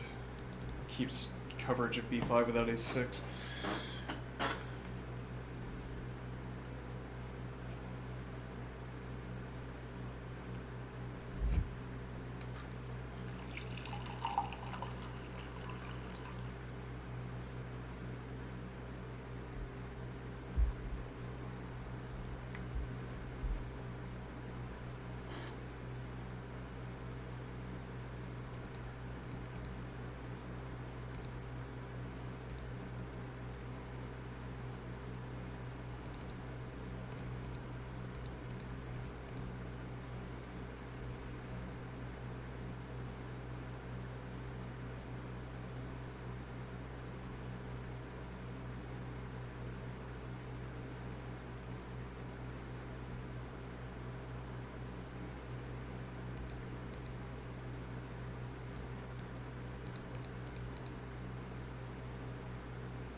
Have to have that bishop support.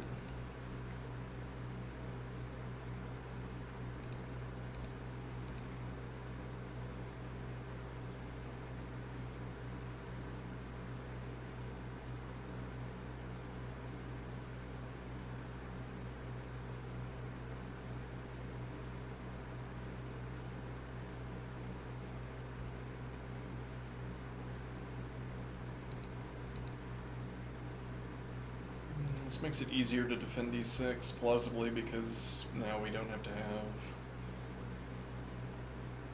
Well, like if we immediately play rook over, now the rook alone stops this pressure.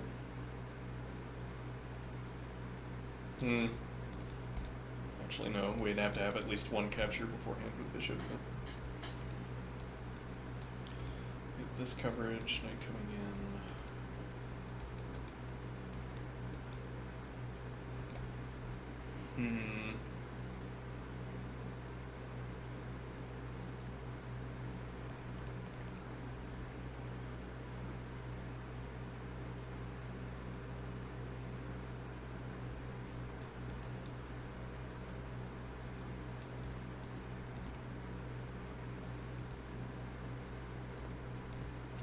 Yeah, queen out now arrives at tempo, interestingly.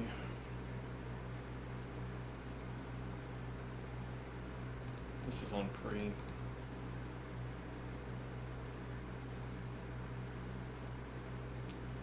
As it were, barely.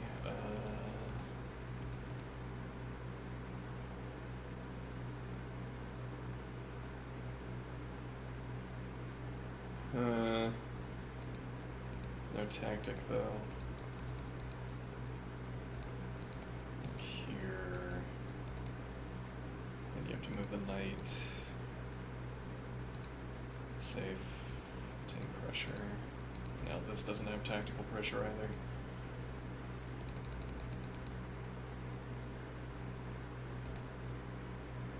You can respond to the mating threat by taking the bishop.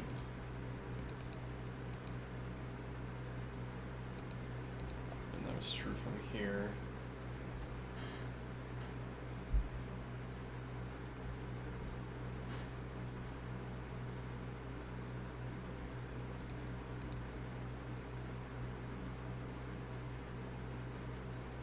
You want queen pressure, I want queen pressure. Double coverage against this mating threat.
Yeah, I think we'd have to admit that the king is out of place on f2 unless white pursues activity against the king. Does white do that? Well, we give up this idea entirely, but yeah, white would have to rush trading off the dark squared bishop here for this to be relevant, I'm thinking. Get this file of pressure instead.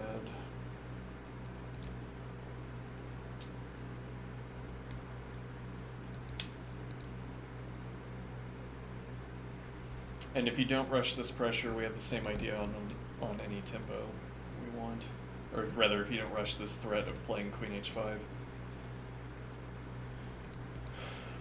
Yeah, you could prevent us from making the advance, but then you don't have the queen move. I guess now the problem, in fact, is the advance.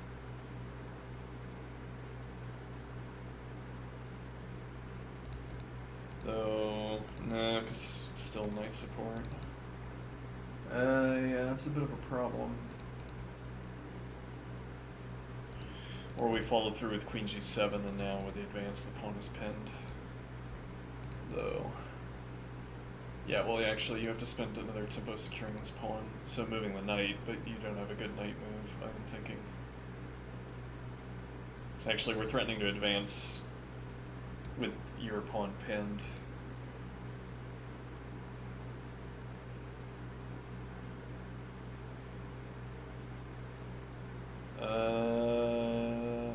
Yeah, so if you spin to the tempo...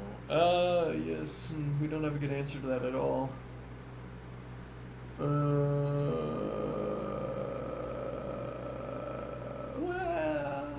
what do we mean by good?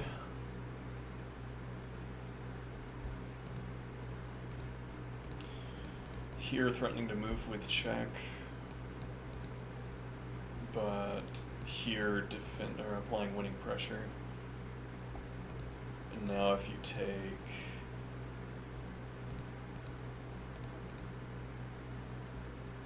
yeah, you get the double check, which is probably bad. But oh yeah, it's here with, and this also removes the pressure here. And we never had rook support down the file until recapturing. Yeah, and here take first. This is with check.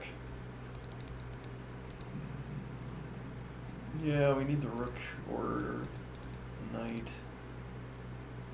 Well, we need something. I don't know whether it has to be one of these or the other, but effectively does. Knight is so distant.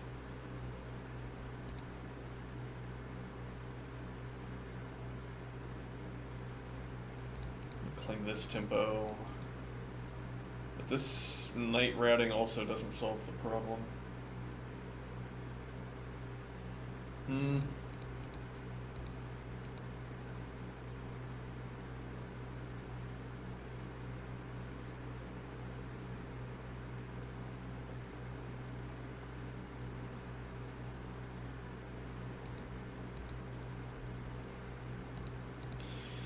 Yeah, here, though now this applies pressure and is part of any routing we'd want to take. This can remove pressure off of e6. We keep open the back rank for the rook.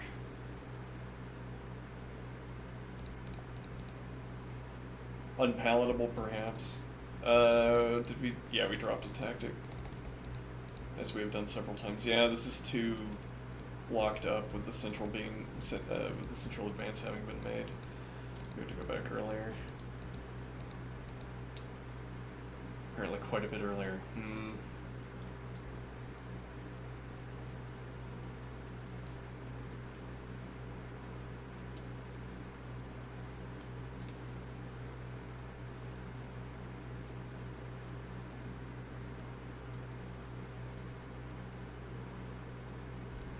Queen f8 is motivated by avoiding the queen trade. We have other ways of doing that.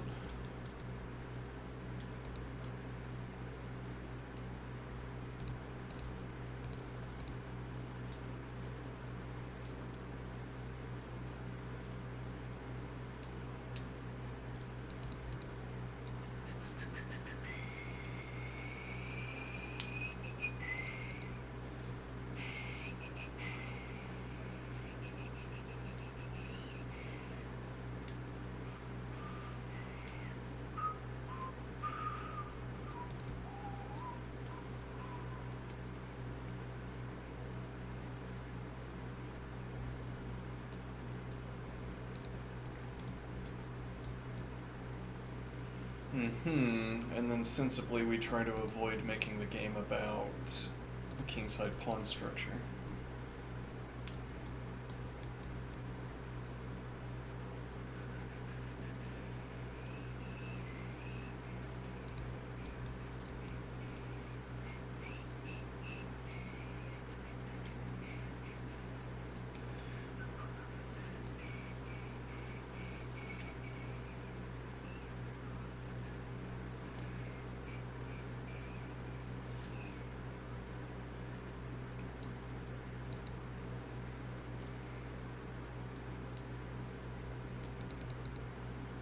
We don't have this advance. Indeed not. Why do I not? Doesn't matter. We claim we spend the tempi to acquire this advance. It requires a reordering. Is it playable? Well, now we could drop. Maybe we could drop back to f8 and claim that the whole point was to Yeah, but then actually, yeah. We could have done this without the bishop move entirely, would be the point.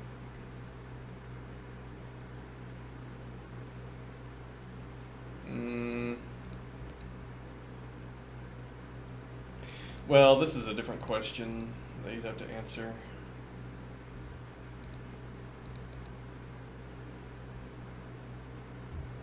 And then otherwise, yeah, kind of relying on the opponent taking. So for that matter, dragging the pawn out of the way. Well, actually, if white currently does this, gets the queen trade. Yeah, whereas here, doesn't get the queen trade.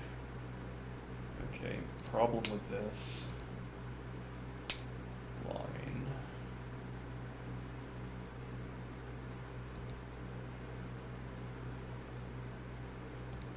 We want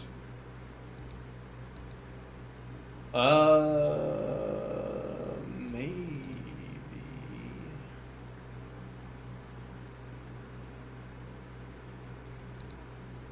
you can't advance immediately. We have two tempi.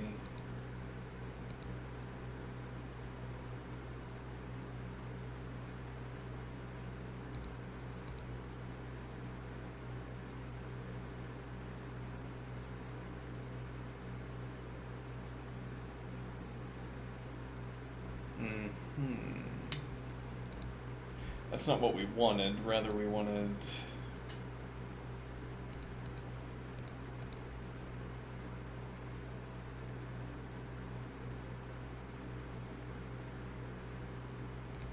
And now, if you take the advance, and we still need to take with the pawn, unfortunately.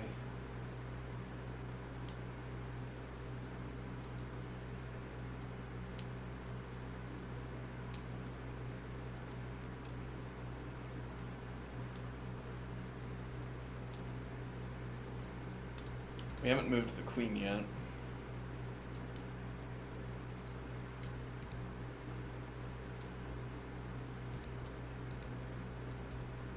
Trying to rush queen h5.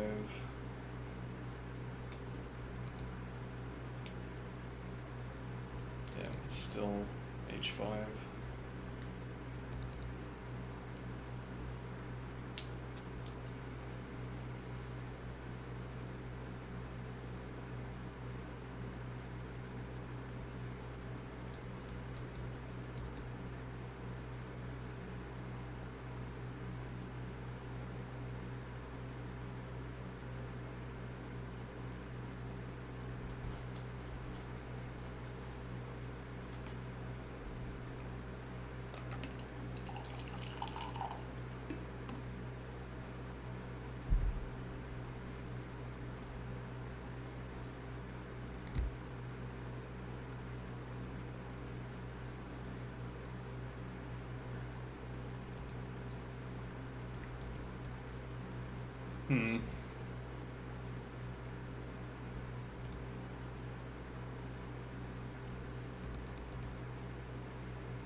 Without having committed the knight move, but also having, you know.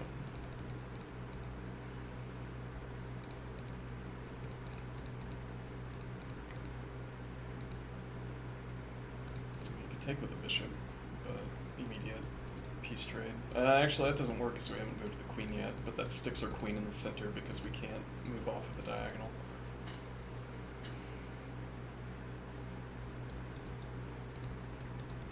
Kick the knight before the knight can support this.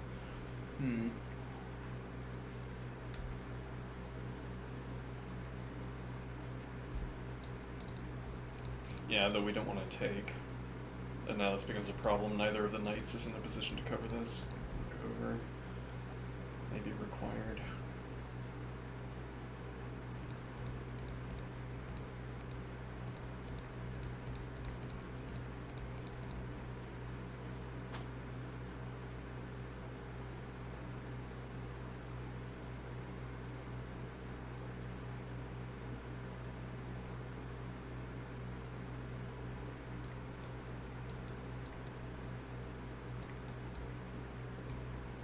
Hmm.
Black's favor.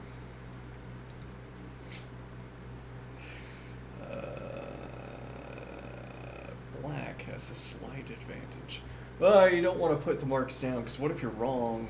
What if bad evaluation? Then it's embarrassing. So white doesn't want to. Well, yeah. I guess if maybe this is part of our signaling to ourselves with the tree language. We could have, if this line were better for white, then we could have put the plus sign here and foregone the bishop d6. But maybe we don't make that part of the language, because we could also play bishop d6, this is the best response, and it's still bad for black, e.g. It could be our way of speaking. I don't think it's I don't think it's bad for black. Maybe I'm wrong. A little bit difficult to argue with this capture happening, but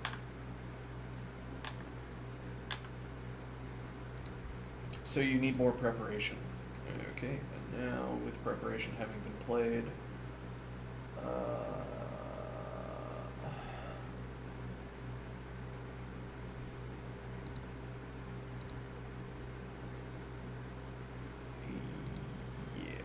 point being that now bishop out, well, here if nothing else. This also supports the b5 advance.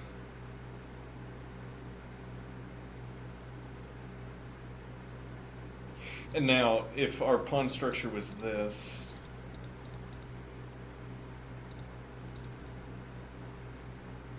this would seem, well, it's an obvious possibility, so we've probably examined this in the past. Point would be that this seems bad, but the idea being further that this changes the question.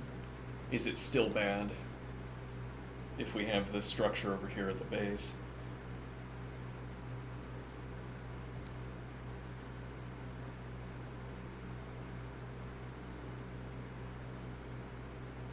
Well, it's a little bit, I mean, yeah, visually it looks like this. Or yeah, here. No, not that. One spacer pawn. Or maybe it does look like this. Or maybe this is what we'd want as our comparison to the extant structure. And then there are going to be pawn structural similarities and differences.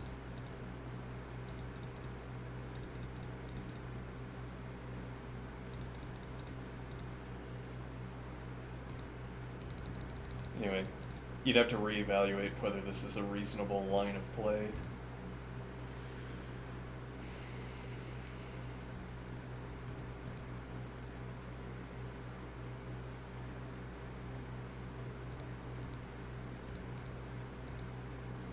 Well, here we can simply take, probably,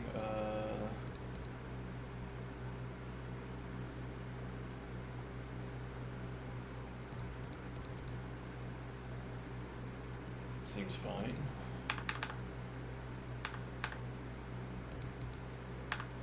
So you need support. Okay, and we cannot supply the next point of counter support. We could drop back and say that this advance is good.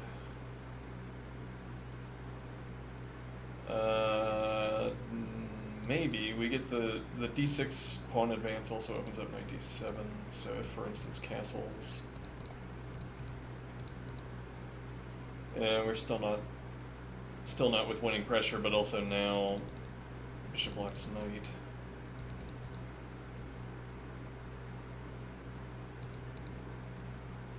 So not counter advancing.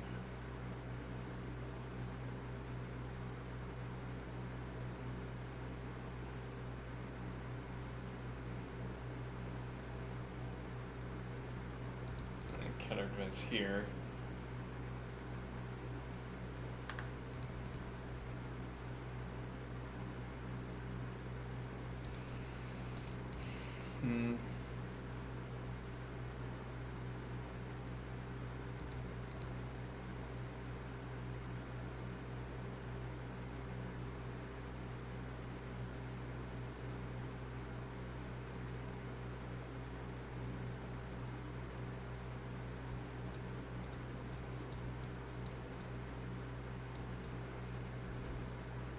Yeah, the knight passing through to d7 is still an active piece in all of this.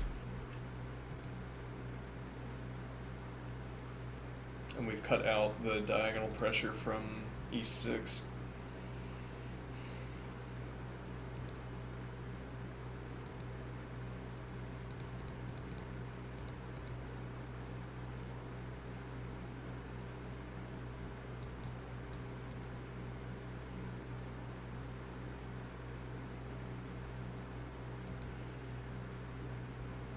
Front loads the queen move of queen c7.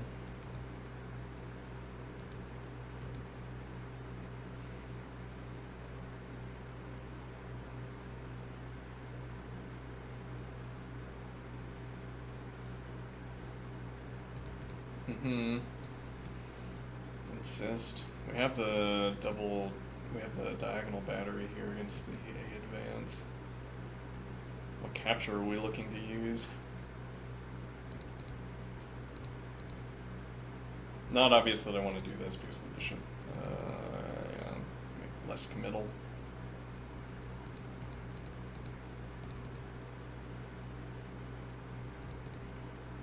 And now we have to take... whether we think that's bad, I don't know. This is also opening up light-scored bishop development.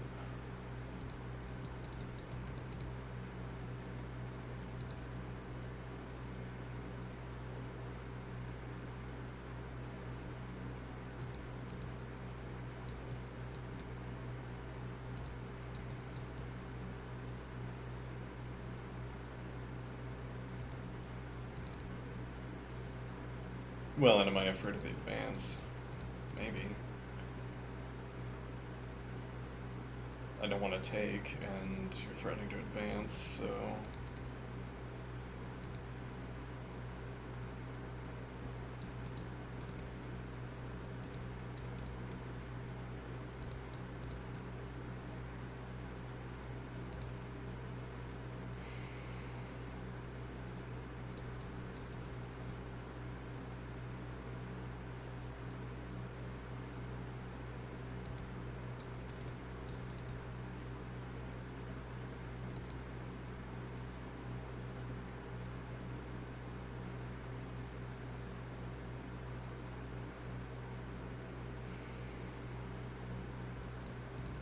There's now no knight e4, or rather knight d4 to apply pressure to e6.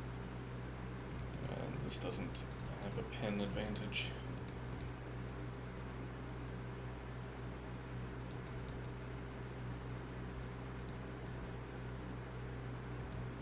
And continue through with advances.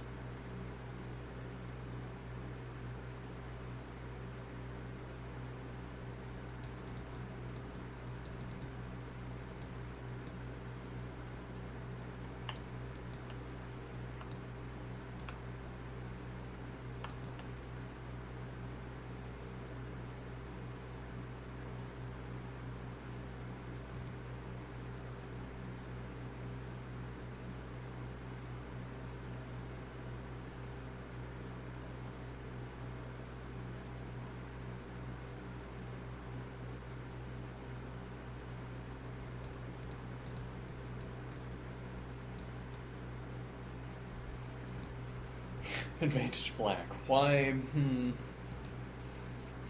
Advantage black because it looks more like, because there are more of the geometric characteristics that I prefer.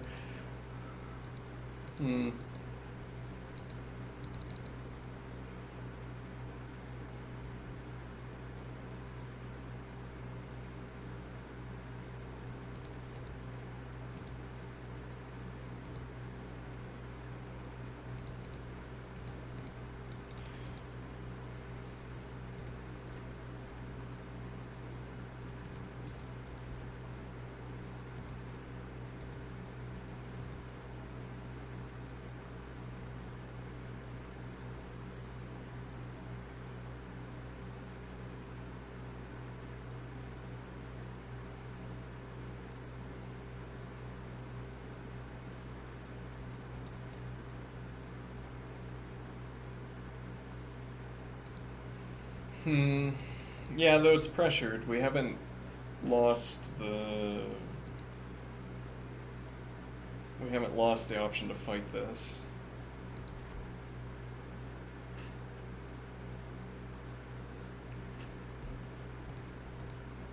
Yeah, that's an interesting point, that after this advance, white has bishop behind.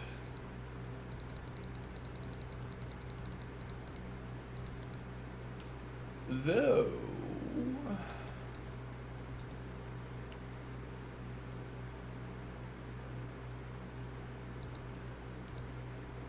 maybe, the idea being that if you have to retreat...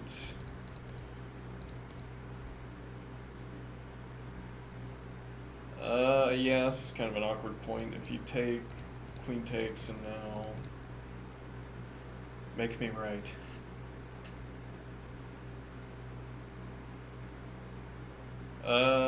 Bishop on bishop.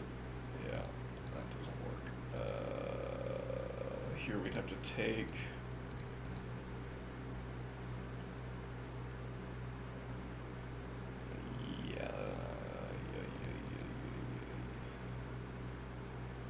Well, now you have to take, and instead we recapture knight.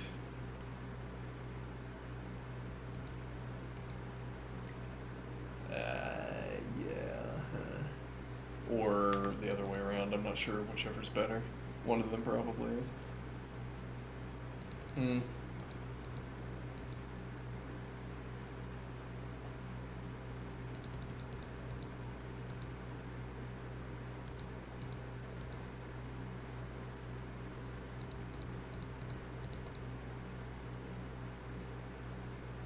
Bypass this pawn conflict. Don't have knight development though.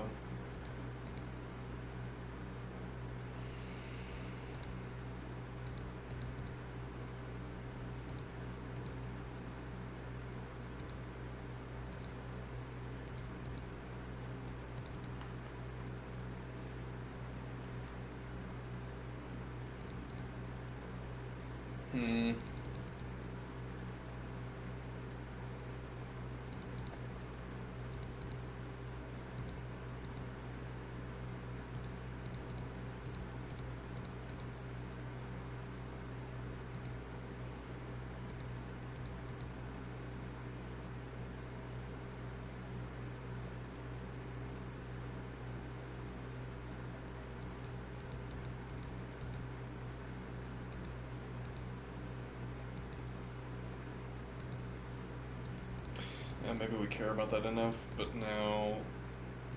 yeah, this isn't gonna work.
supporting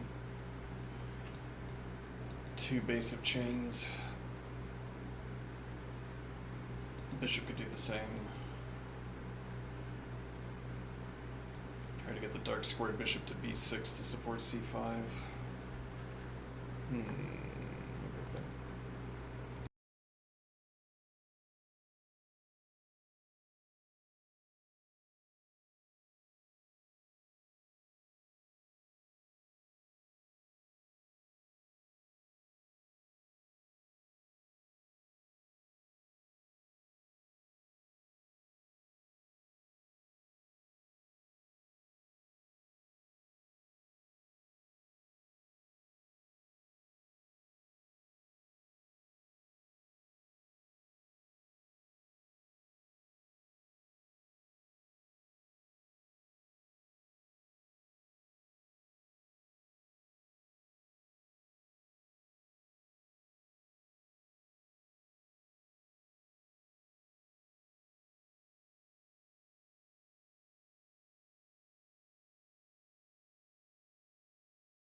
So you need to care about this. Yeah, we have more than enough control. So you'd have to want to know whether you could claim this, but now, or yeah, claim knight back to this position, but now knight blocks queen from center. And if you go in the other direction, no drop back for the bishop, and you're locking up your pawns.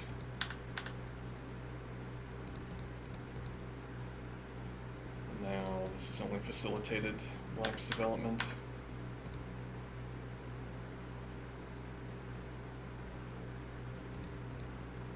Now that makes some good sense. Is that troublesome? Here, peace sacrifice is reasonable looking.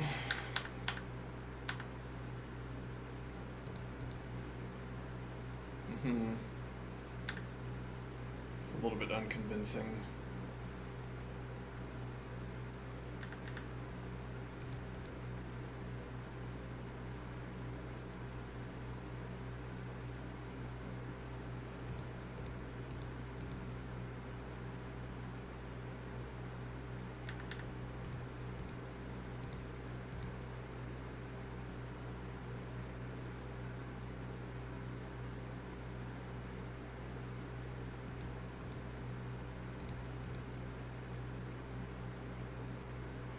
Well, this is still on pre.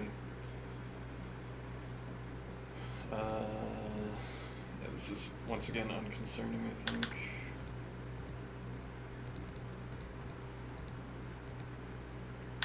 Peace sacrifice still.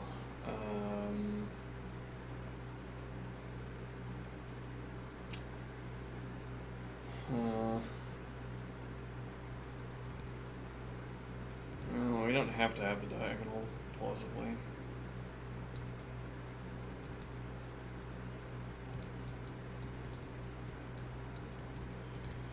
Yeah, I mean, that might be the point where we're willing to accept a trade.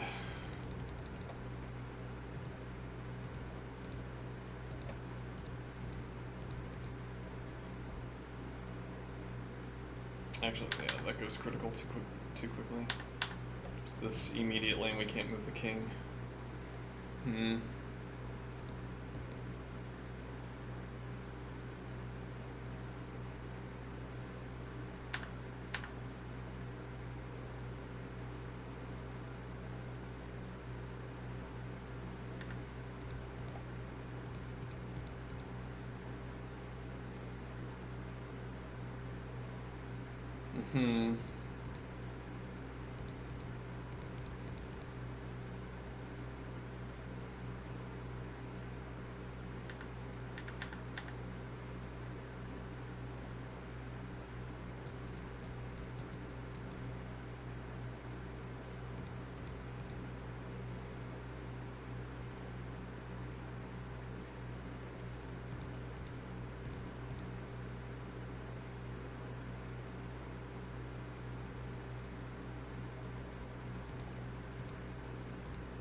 White can tear apart our position.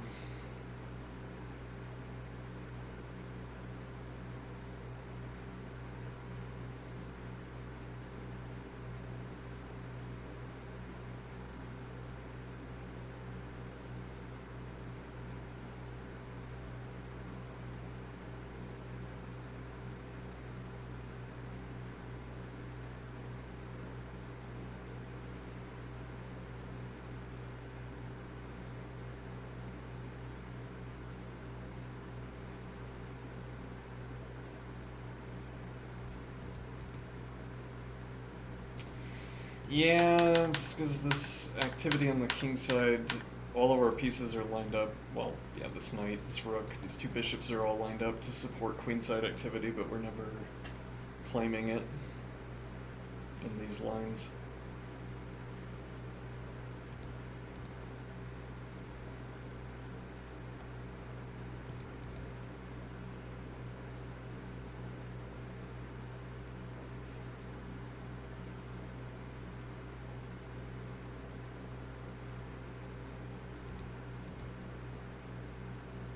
Yeah, you currently don't have the pressure. Though... And now if we play b6 to chase the knight, knight a6. So we'd have to play b6 before playing knight d7, plausibly. That also doesn't... well, supports a5, and then playing the b5 advance through. Which seems like a plausible way of interesting, but yeah, this going critical quickly.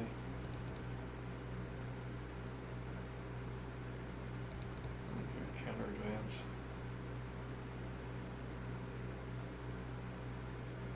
And then blockading the pawn.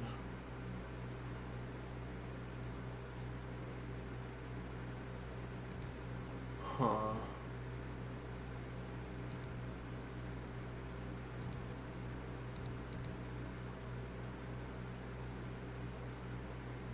And now additional pressure. We don't have to meet, but if we want to. Though.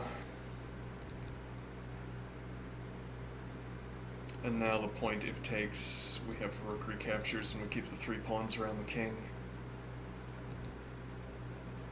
And if doesn't capture, yeah, black doesn't want to take. Actually, no, it has to be pawn recapture still. Though, then the point would be that if we play rook e8, we don't have h6.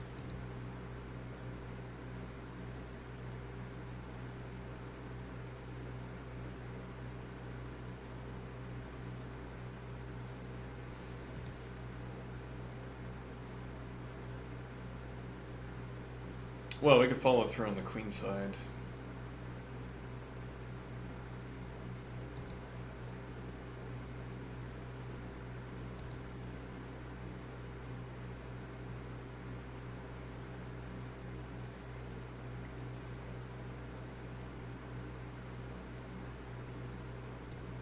Yeah, what do we need the blockade for?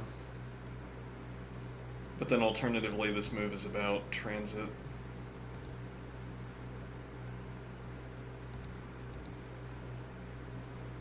I mean, we could play the king through and have king pressure instead. Maybe. This would also stop queen h5. Yeah.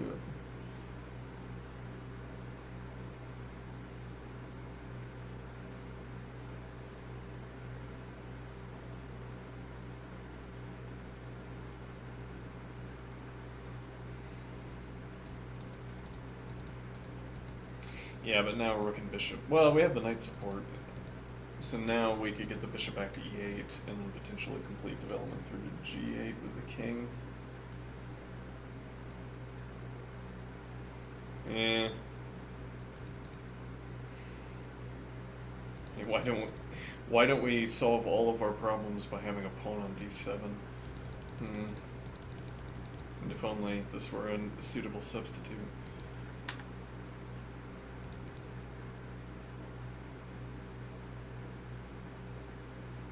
Yeah, then the king should be here.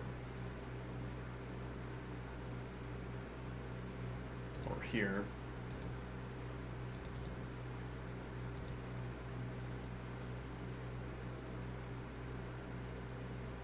Queen could go there. It's true.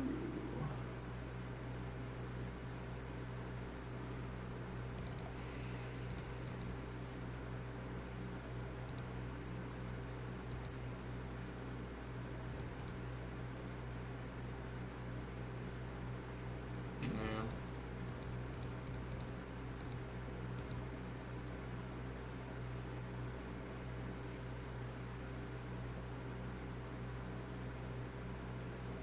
Oh wait, we have.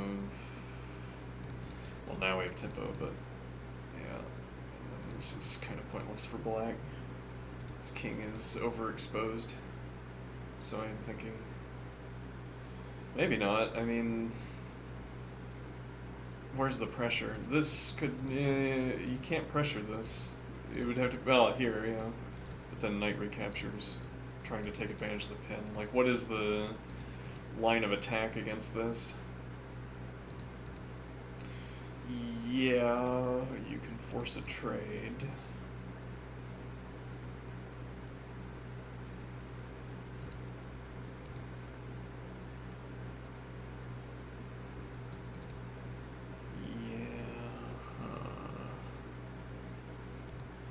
That doesn't work. And then this is 2 more Tempe.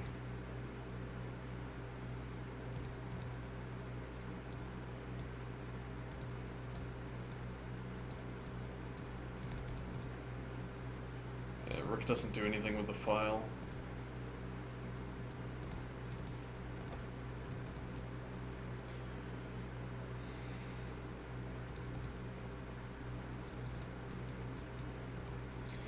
It'd have to be knight out though. And queen trade, yeah.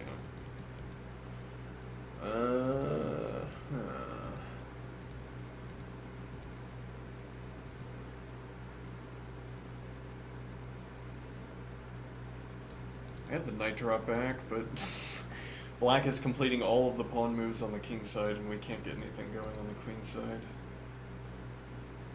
We're still needing to play a6.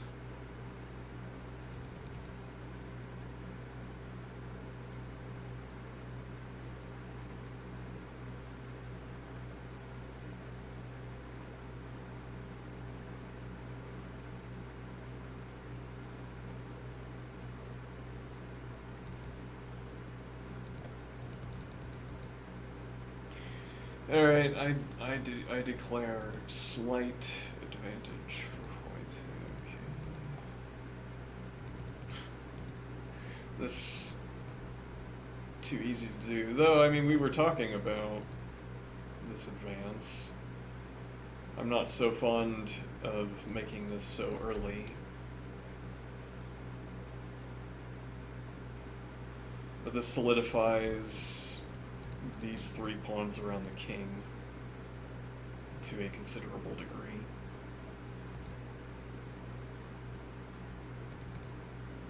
Advance first.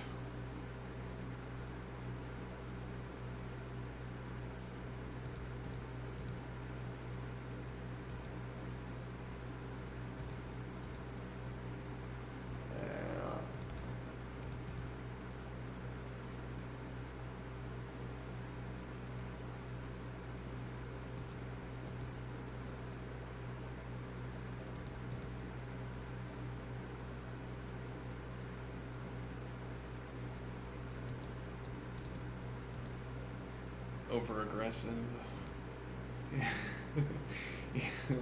Uh-huh. Well, I don't know, maybe. Yeah. I mean, if I have to take this, for instance, which it looks like I might.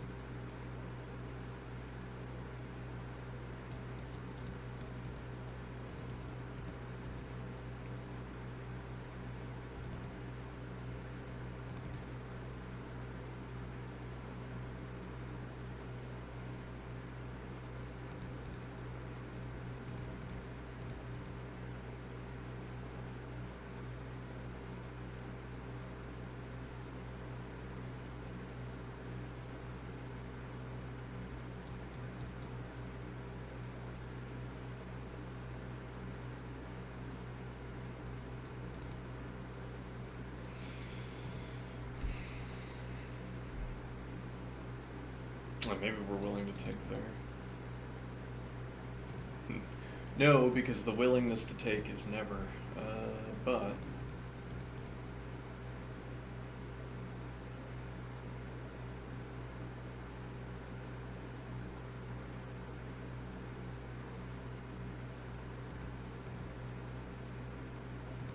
well, actually, this is tactically convincing. We don't have a defender on the queen. No, it is not tactically convincing.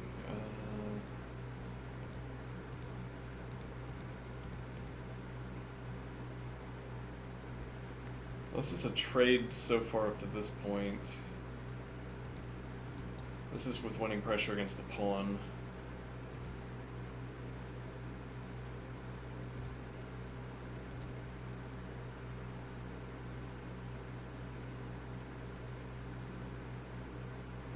And now maybe your knight is out of place.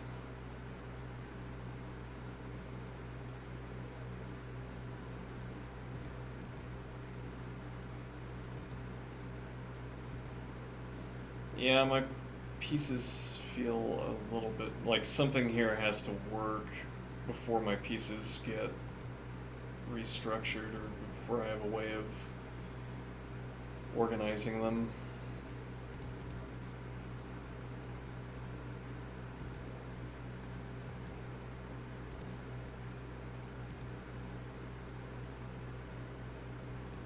can't get anything to work.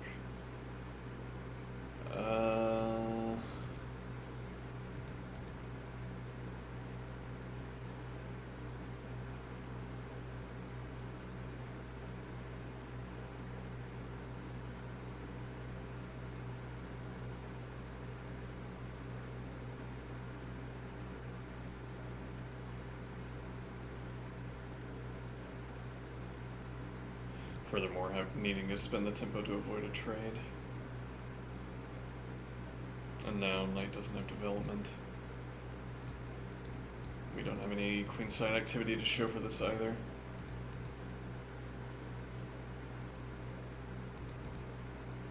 Well, we don't have to commit yet. There's still the development route of knight passing through g6.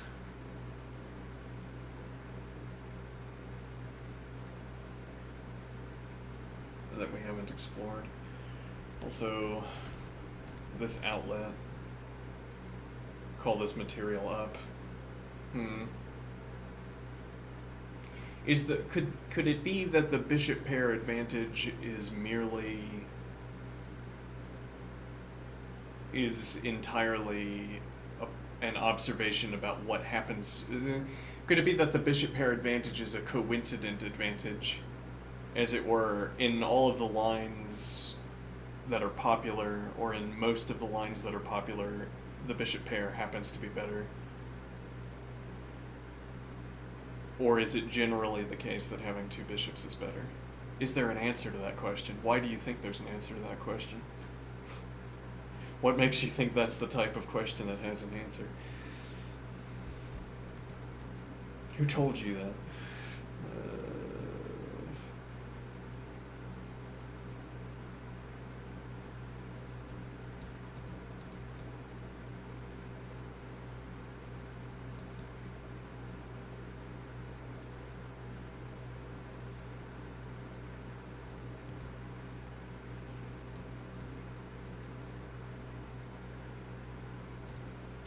Let this knight sit.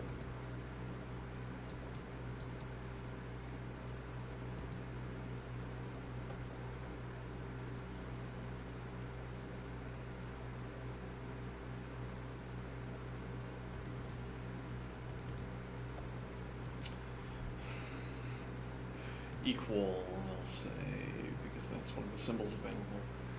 No, it's not equal. It is not. It is not equal. It is advantage white because of this.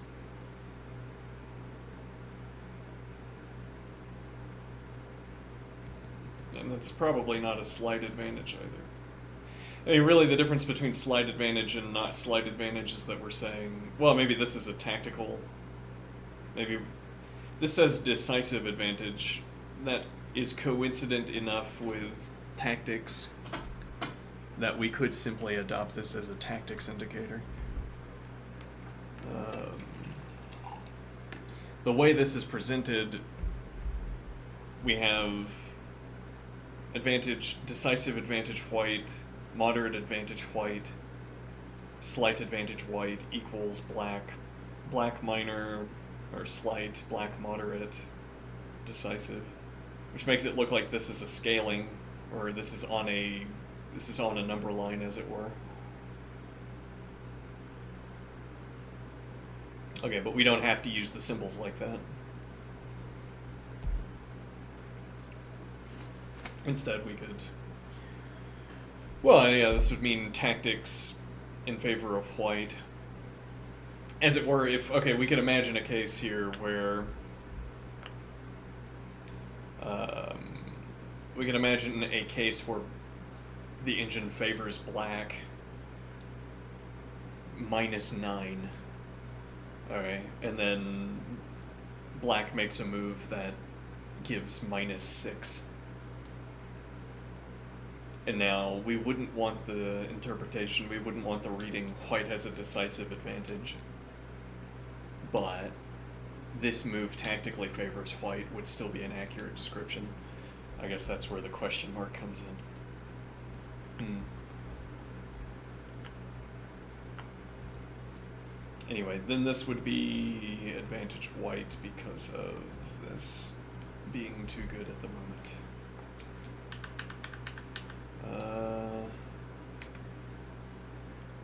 Yeah, though advancing is also dubious, I assume. So we don't have to claim this yet.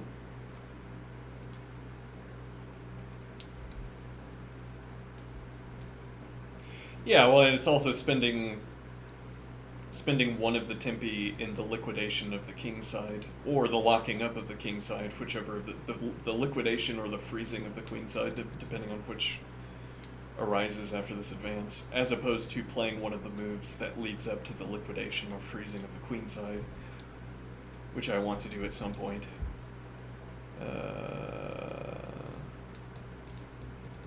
Yeah, this also with bishop drop back, but we can't get king off of f7 until we've played knight e7. Though knight e7 and now also knight c8, rather bishop d7 and no, hold on. Bishop d7 and knight e7, knight going to c8, with an idea that we can claim a knight follow up on either b6 or d6 after committing to some advance or other. Yeah, like baseline example, we get these two advances in, and the knight heads to b6.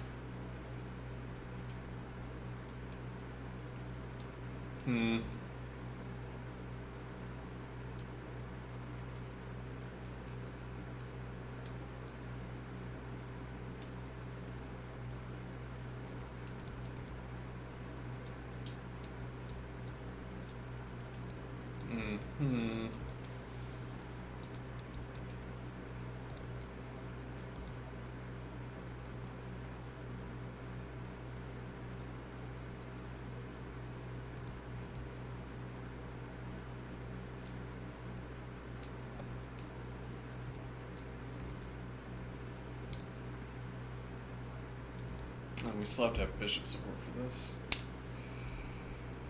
which is unfortunate.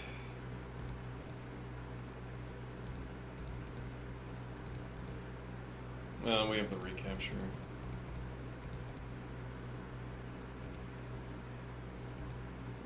And we have the time. We can advance here, claim our pass pawn.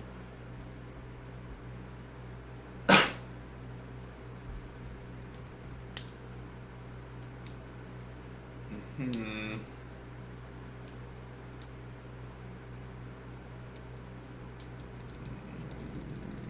but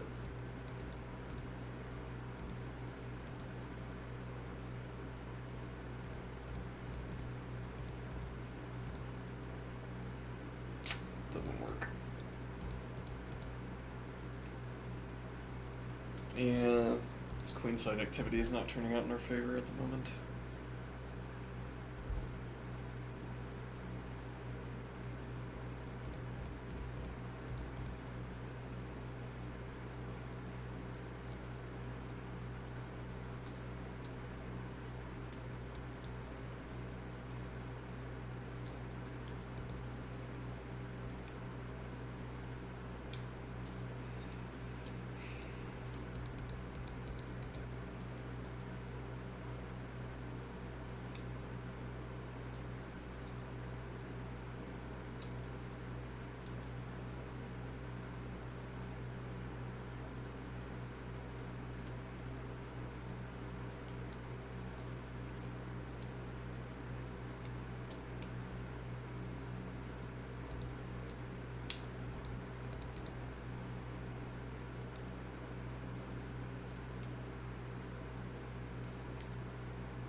committing to making this advance and trying to get the bishop through, but that I doubt that's a good idea.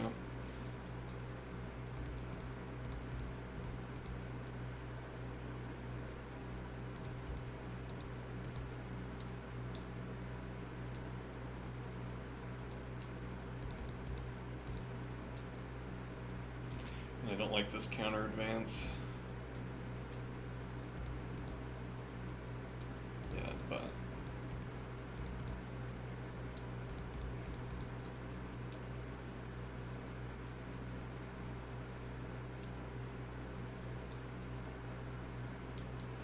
so we don't want to try undermining D with E5.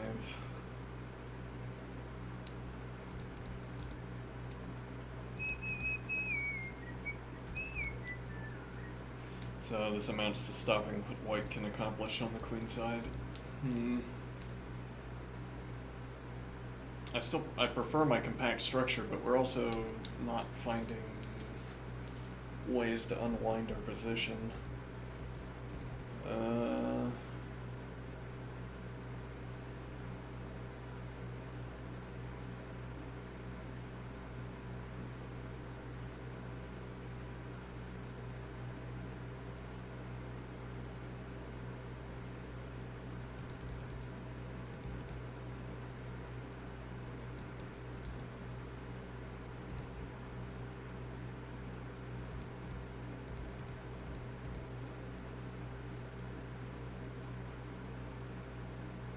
Yeah, I don't think white wants to take here, and advancing we keep the conflict.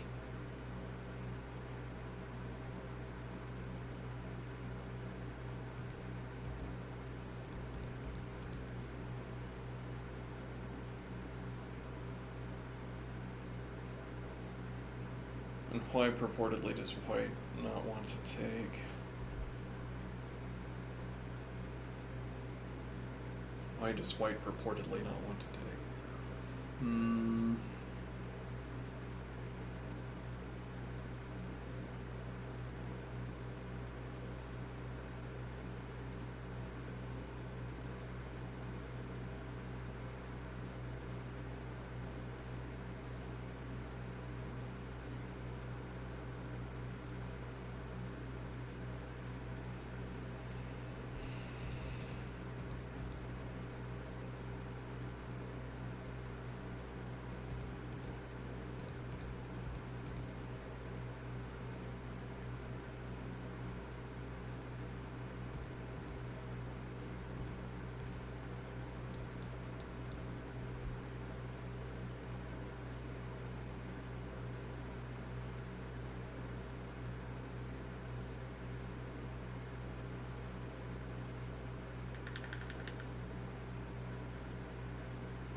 It's also now with knight and bishop support.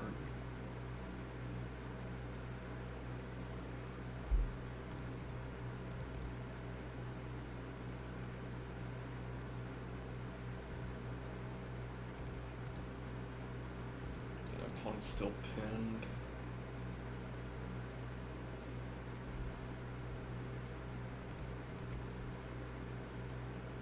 Yeah, we don't have out.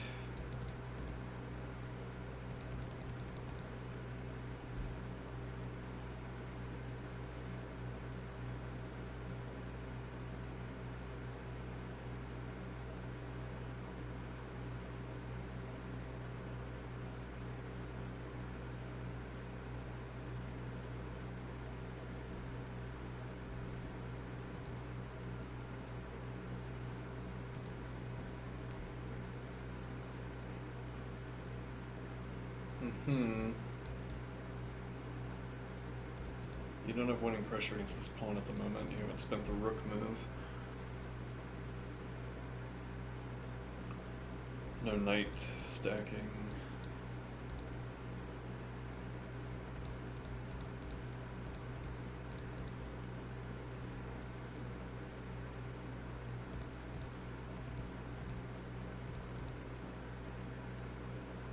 Hmm. Fine by me.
Yeah, we can just take a look.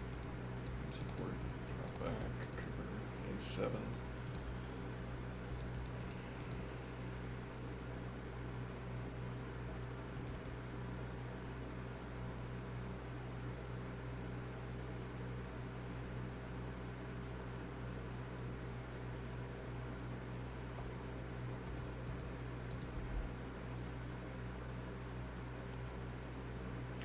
Yeah, but if you use queen, that might change matters. We also still have queen c8. And the only reason it seemed plausible to apply pressure to e6 is because we played bishop e7.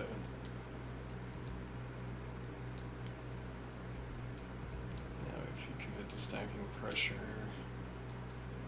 maybe this does become a problem.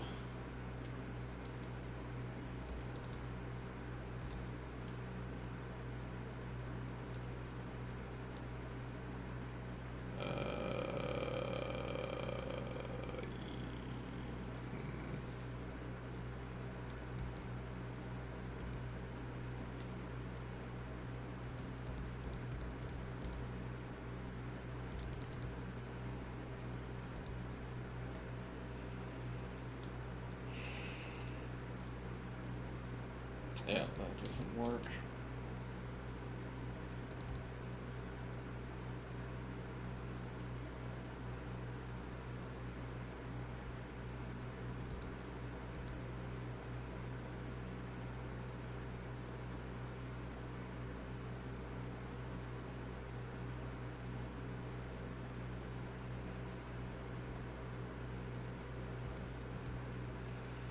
Still go for the rook move, but we're going to retain both bishop and queen support. It's only after I commit to a move that doesn't maintain that support that this seems plausible.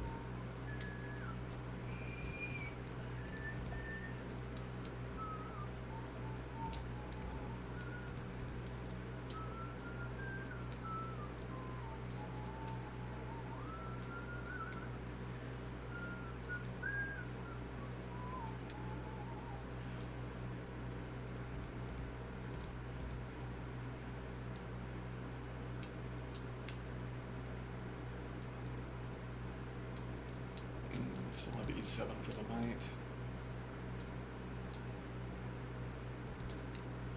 We've opened up a6 for the other knight sometimes.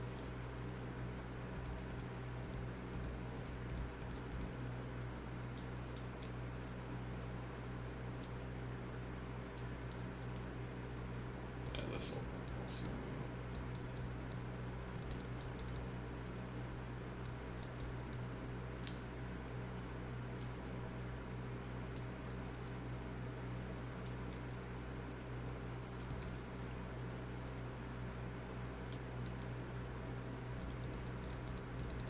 And then this impulsive g4 might matter.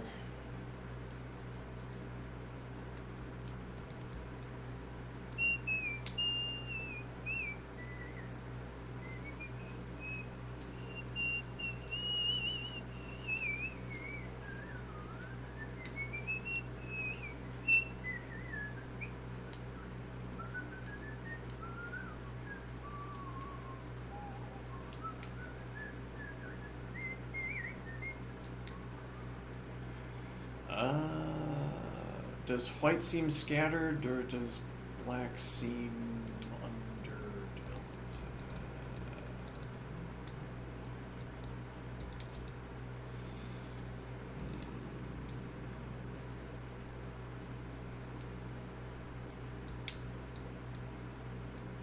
I mean, bishop could drop back, and we still have knight support.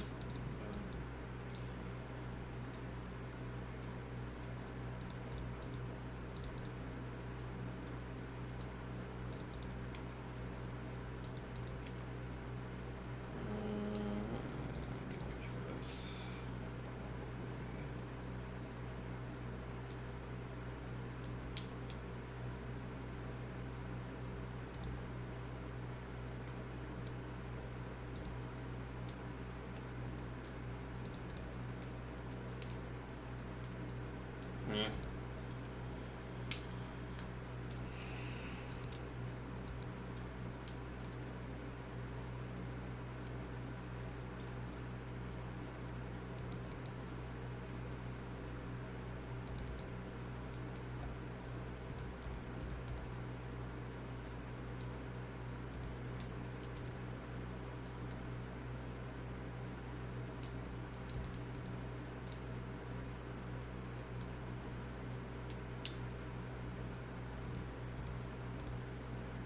Knight still covers that. You'd be waiting until we played here.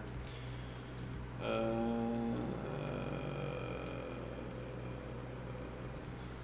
avoid blocking the file.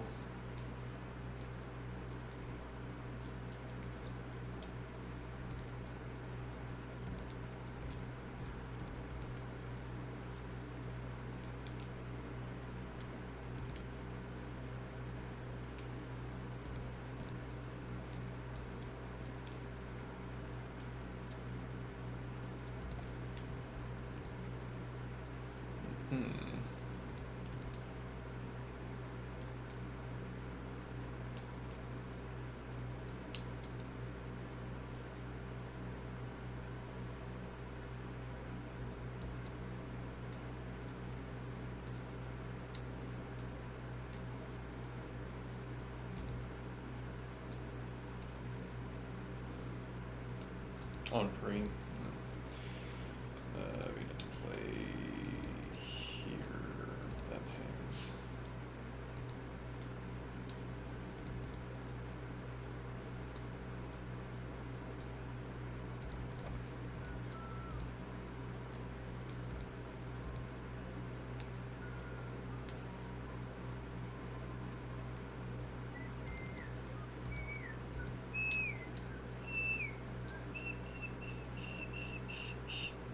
Why didn't we play this? We have to. For committing the bishop to the square. Well, bishop dropping back kicks the rook out.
Mm-hmm.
Yeah, prove me wrong.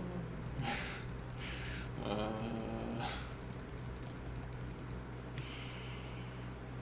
hmm.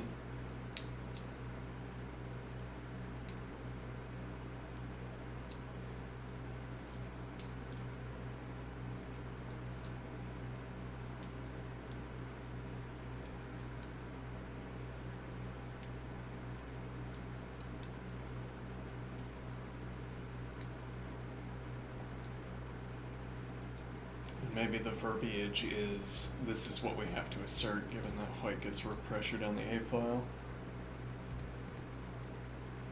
Unafraid, which is perhaps the correct sentiment. Actually, there's also takes. Is there? Maybe not.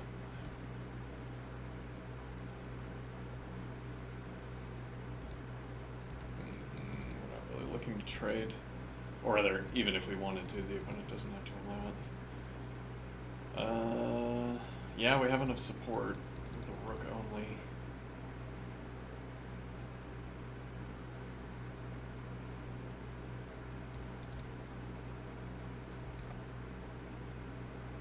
This also supports the advance, but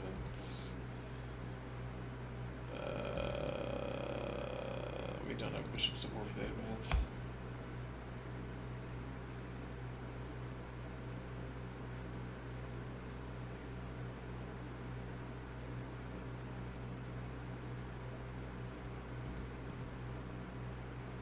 Hmm.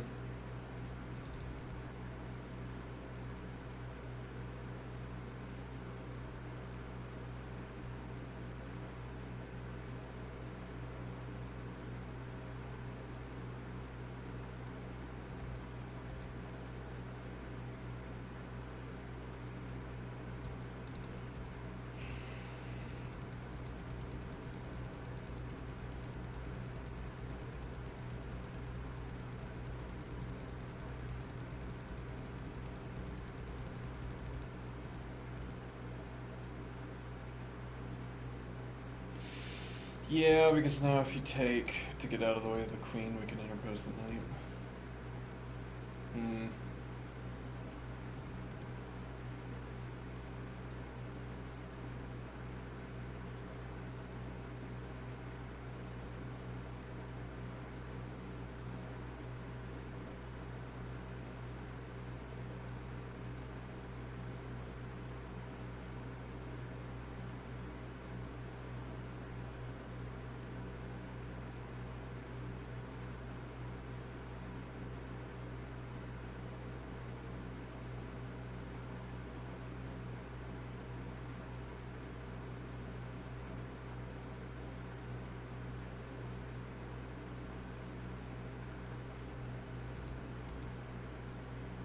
Hmm.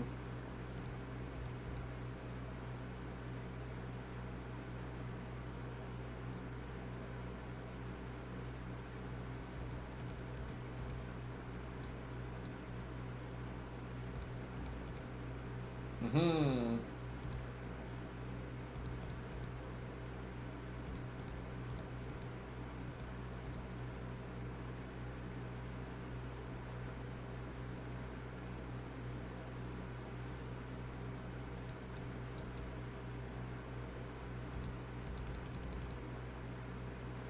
Alright, I think I'm done for the day. I think I'm running out of good ideas. Interesting ideas, whether they're good or not. This rook getting to b3, you know, call that equality. Or I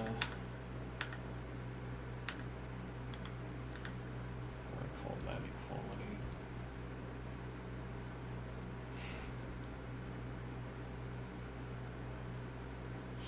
b6, whatever. Okay, see you later. Have a good one.